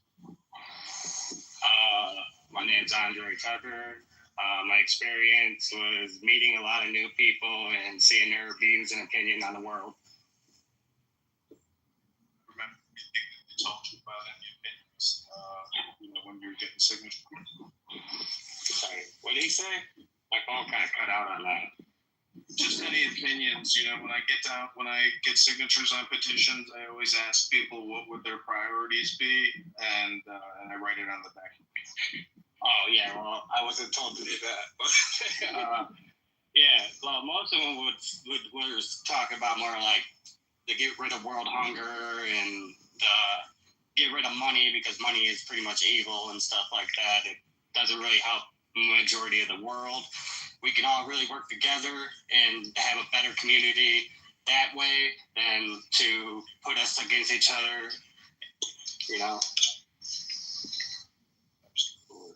Okay. Did you get a message back from your neighbor? I don't see her in the room. No, I didn't get anything. Did you get anything, Heather? No, we're almost back over there. We went to the gas station, which is right behind the house, so we'll be there in a minute, and I'll see what's going on with her phone. Okay, cool.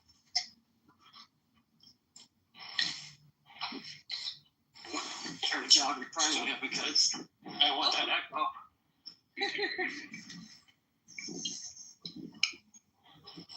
Turn down the volume on your phone if you want.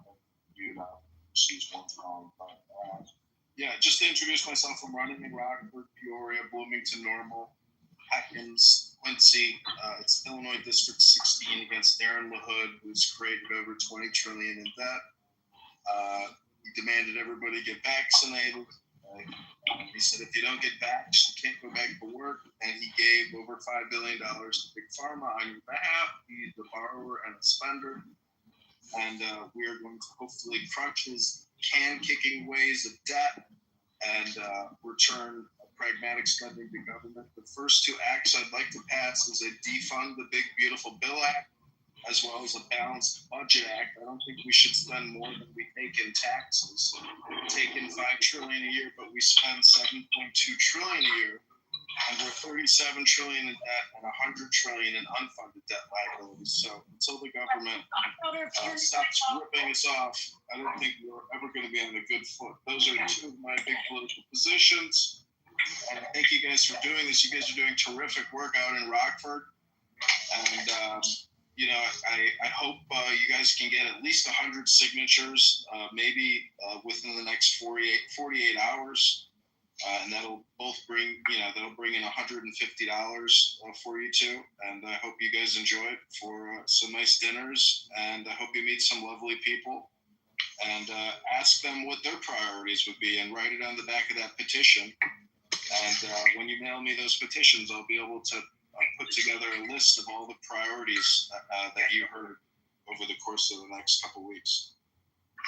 See, hang on.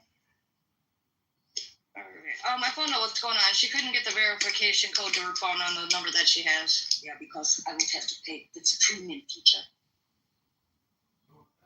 Website text dash numbers. You can just pull any number they have on there, put that in Clubhouse, remove the one, and then it'll update, refresh that page. It'll post that Clubhouse number on there, and then you can download the app and create a profile for free. You don't need it. Okay. All right. So put the number. Okay, there's a new number for this one. Go back and do a different number. All right, you're going to do 226 785 4013.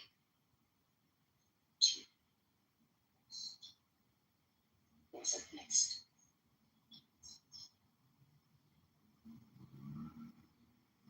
Enter password. Password. Pick one. Let's make a new one. Yeah. Pick a password in Clubhouse. What you want to do is you're going to get a one-time code sent back to that website where you refresh, and it'll ship the code, and then you put the code into Clubhouse. And again, you have to remove the one in front of the area code when putting it in.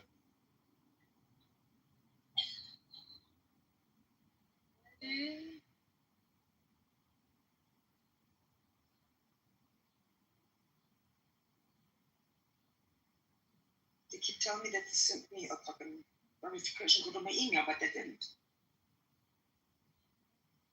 I'm going to send you a code to an email. The code is going to be texted back to that text dash numbers website, whichever number you use. Refresh that page, and it'll post the Clubhouse password for one-time code. You want a different number? Resend it. It wasn't error. You can try a different number. Okay. Same. Yeah. You have so many damn pages. Pull that back up. Okay. Clubhouse? Yes. Well, no. Yeah, I guess pull back up Clubhouse because I got the number on my phone for you. They keep going back to this. Inbox. See. Let's see. With that temporary number thing, do I have to sign up for it or anything to use it, or can we just use the number that's given? Choose the number that's given and remove the one from the front and the area code. Right, and it says it sent her a code or emailed the code to that number, but it hasn't showed up on my phone yet. It's not going to. It's going to show up on that website. You're going to refresh the page, and at the top of that page, it'll show you the Clubhouse code that was sent to that telephone. What? Once you pull that number and you plug it into Clubhouse, refresh that page, and that page on text numbers will have the Clubhouse code on it.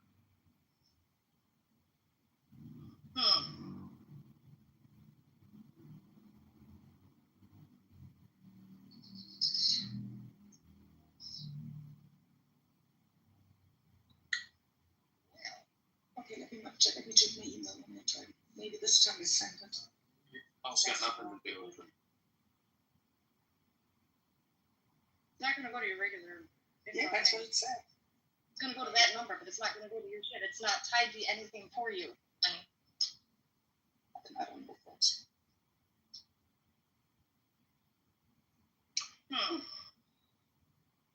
It's time to get this phone fixed. That's all good. We'll figure it out. You just take a minute. Take a second, and you may have to restart the Clubhouse app in order to re-put the number in to get it to send back to your website, that text number. Well, the number that's come like I clicked the little link that you gave me for the temporary number thing. Okay, so I gave her the number. Right, so she put it in there, but it said it sent her a code, but I had refreshed it by then. So now we're trying to get back on the Clubhouse to get her a different number. Refreshing the text number, see if it sent the code there, and if you want to take a screenshot of that page and send it to me, because there is a lot of info on there. Maybe you can't see it, but you can also try it with a new number and just refresh Clubhouse and then refresh the text numbers after you put the telephone number. Like exit out of the app. Go back into the app.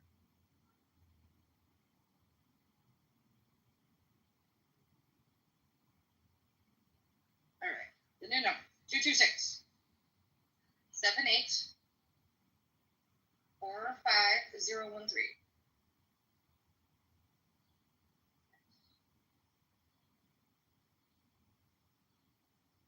Okay, there we go.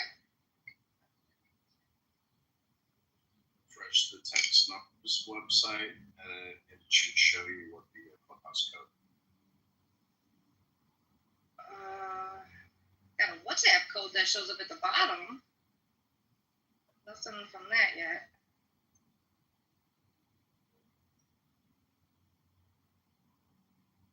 Refresh it. So something about.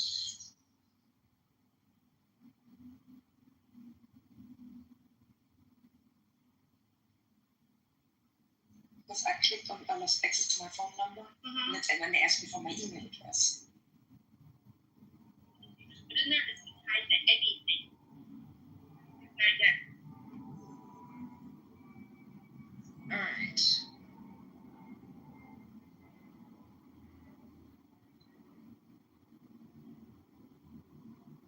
Still nothing.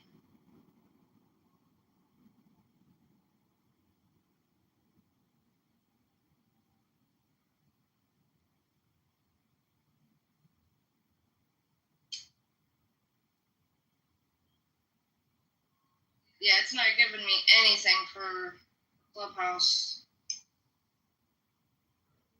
Just reset Clubhouse, pick a different number, try it one more time. So do you want me to keep her on the same number or give her a different number to use? With a different number. Okay. What are you?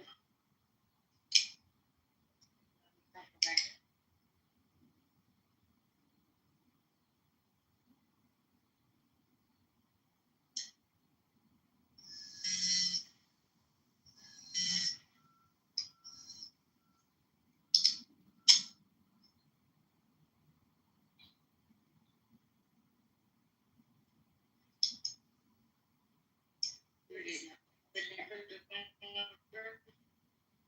613 51 184.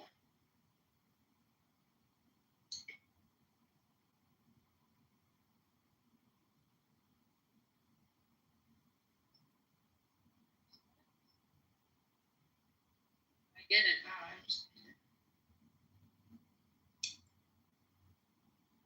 Hit the browser refresh, and then it should pop up there with Clubhouse code to put into the Clubhouse app.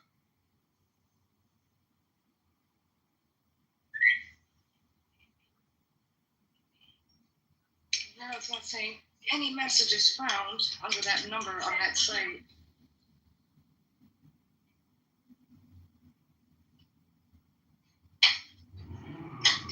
It should appear at the top of the list of the other text messages that number was received. Yeah, nothing's there. It says no messages found.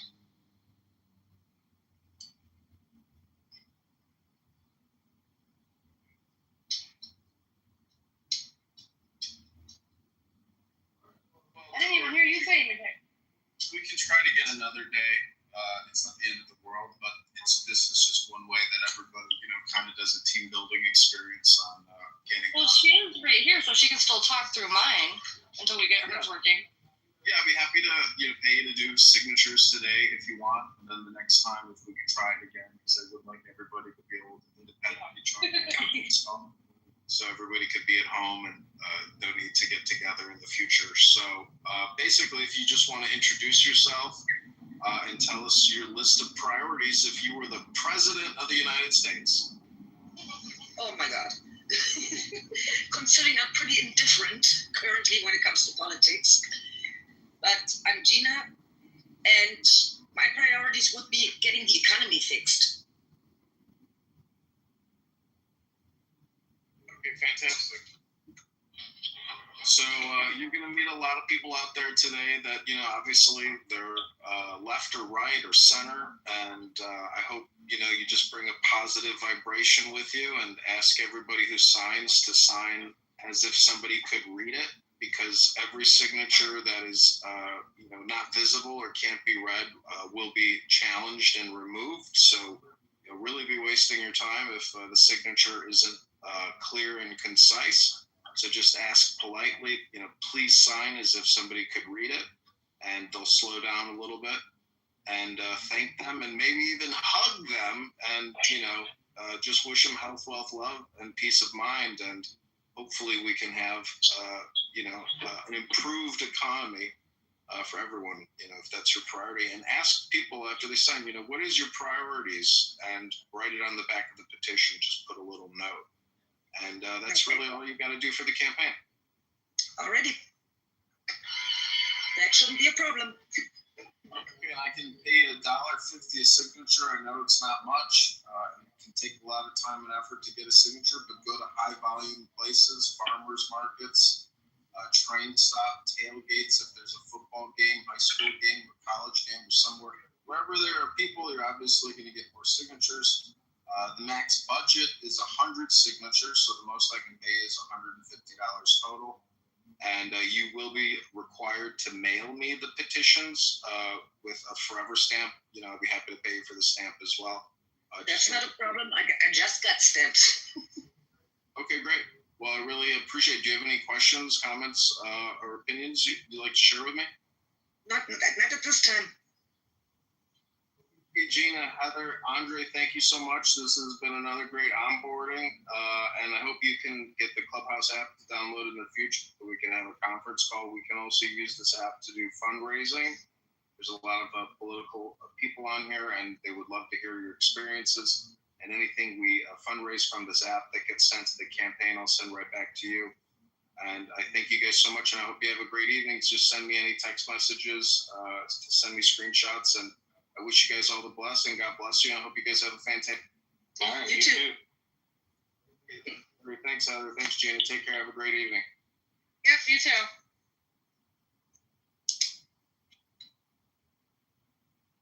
And gentlemen, please.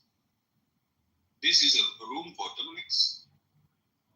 And if you're coming up here to this Dominics, Sultan, man, shut up. It's not a man happening.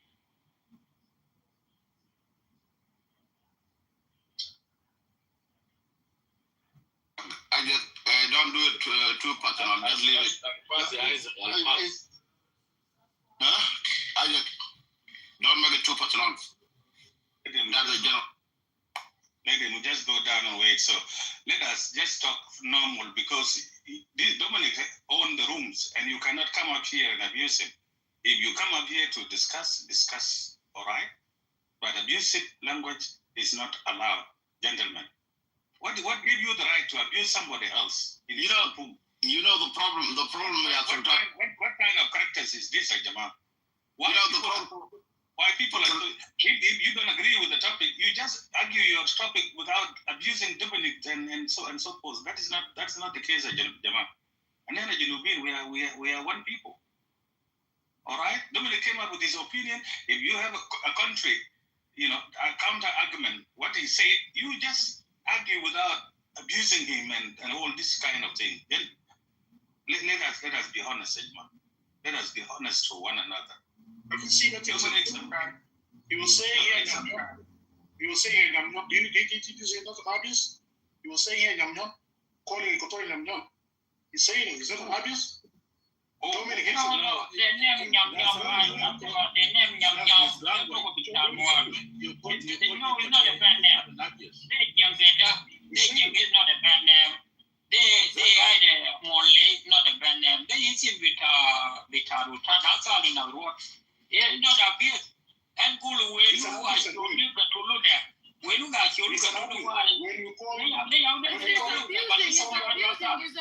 them. He's abusing. When you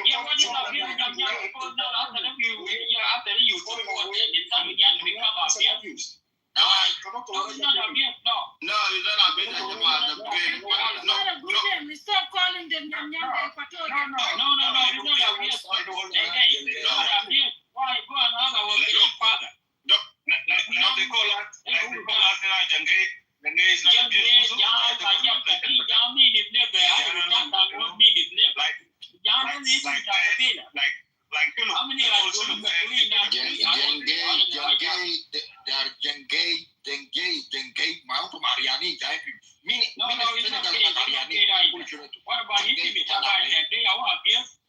Nyam Nyam is not abuse.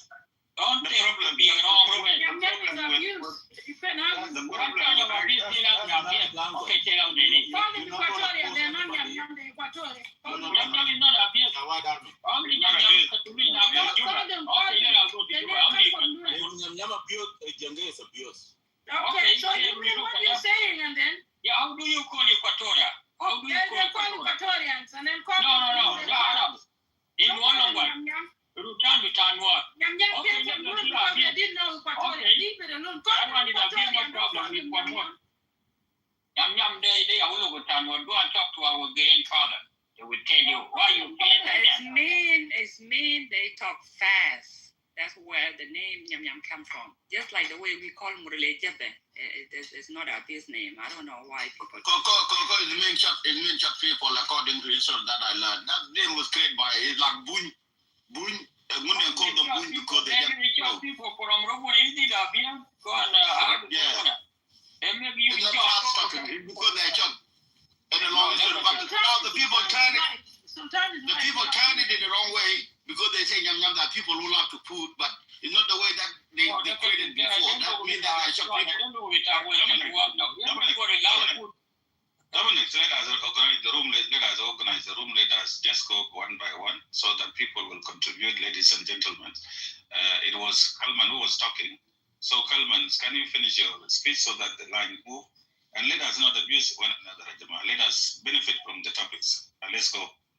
My friend Sultan is finally put down tonight, eh? Hey, I'm scared. Finally. So it's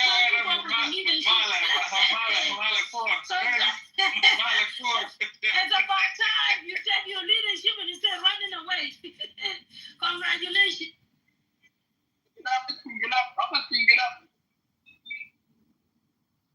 Okay. Now you're really soft. Thank you.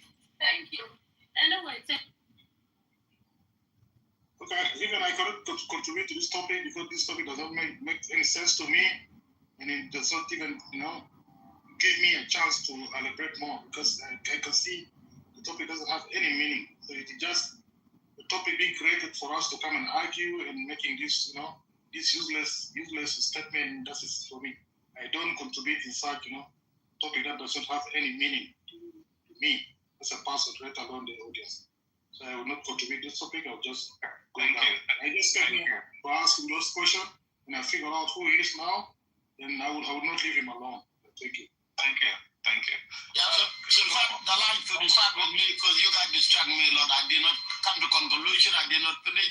Don't jump up and down. Okay. You have 5 minutes. Go ahead. Okay, don't jump me again, please. Let me express myself. Not to me on the topic. I did agree that the switch of acting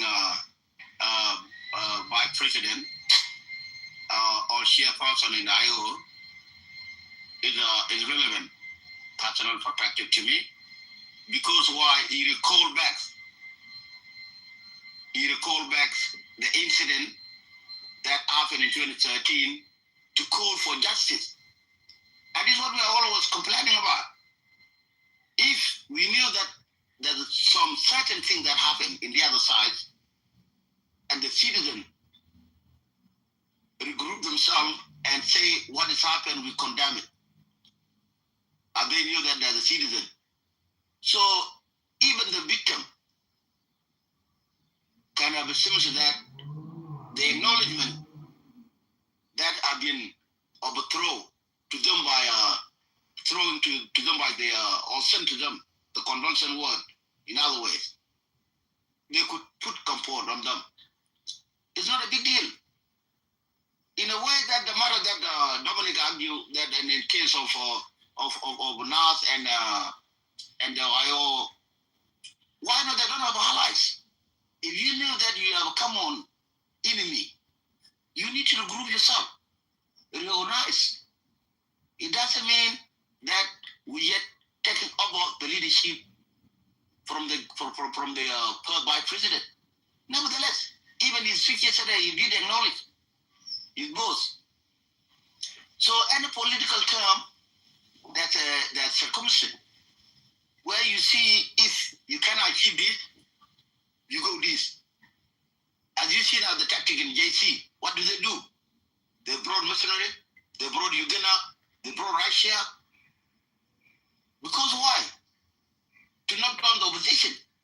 If the opposition, they have grouped themselves and they say we the opposition are the citizen of the nation, and instead to bring the foreigners, we will deal with this group based on our coalition.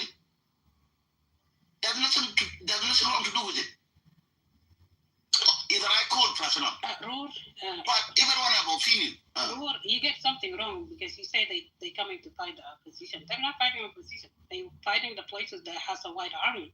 So you have to crack that right there. Because all those they got. I mean the opposition. The opposition ally. If they fight with the opposition, is the government. That's what I mean. It's the government. Yeah, they're not fighting IO. They just go the places all near area. Go ahead. Okay.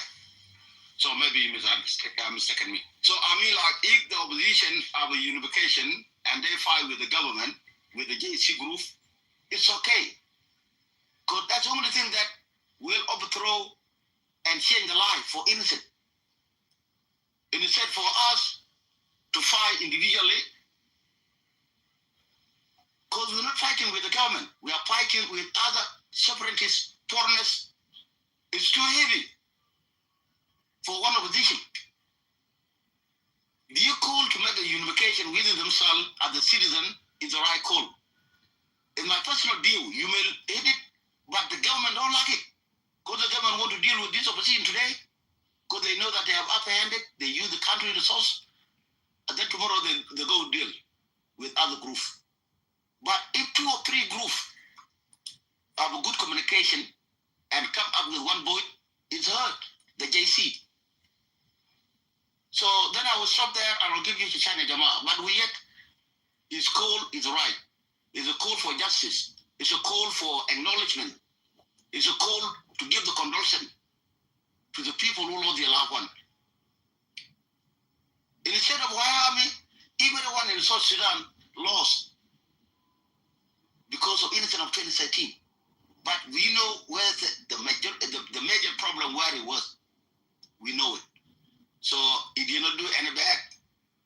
Yesterday I was listening to him, but I was distracted because I was still at work, and then I come up and just off and on. So now this is my info there, Jama, and I'll give it back to you, our team moderators, and thank you. Masha Road for your contribution. If you've been listening to this guy for the last hour, you know he's a moron, so you don't have to worry about that. Okay, Autumn, you want to ask him a question? Maybe he'll answer you. I am so eager to learn through other people. Like, why are you so invested in who I am? Why are you so invested in who I am? Why you said let's get to know each other, then I tell you everything about me, and you fucking back down like a little bitch. Oh, I gave you my government name. I told you my sports teams. My dog's name is Enzo. I told you everything, bro. Used to be What a would sex what have you told us other than trafficker you're a fucking and a moron? rapist Just curious. and a pimp, and he's the #1 campaign contributor to John Kitover. Yeah, I did. I called bluff because, I'm not on this app to get to know people personally. If we develop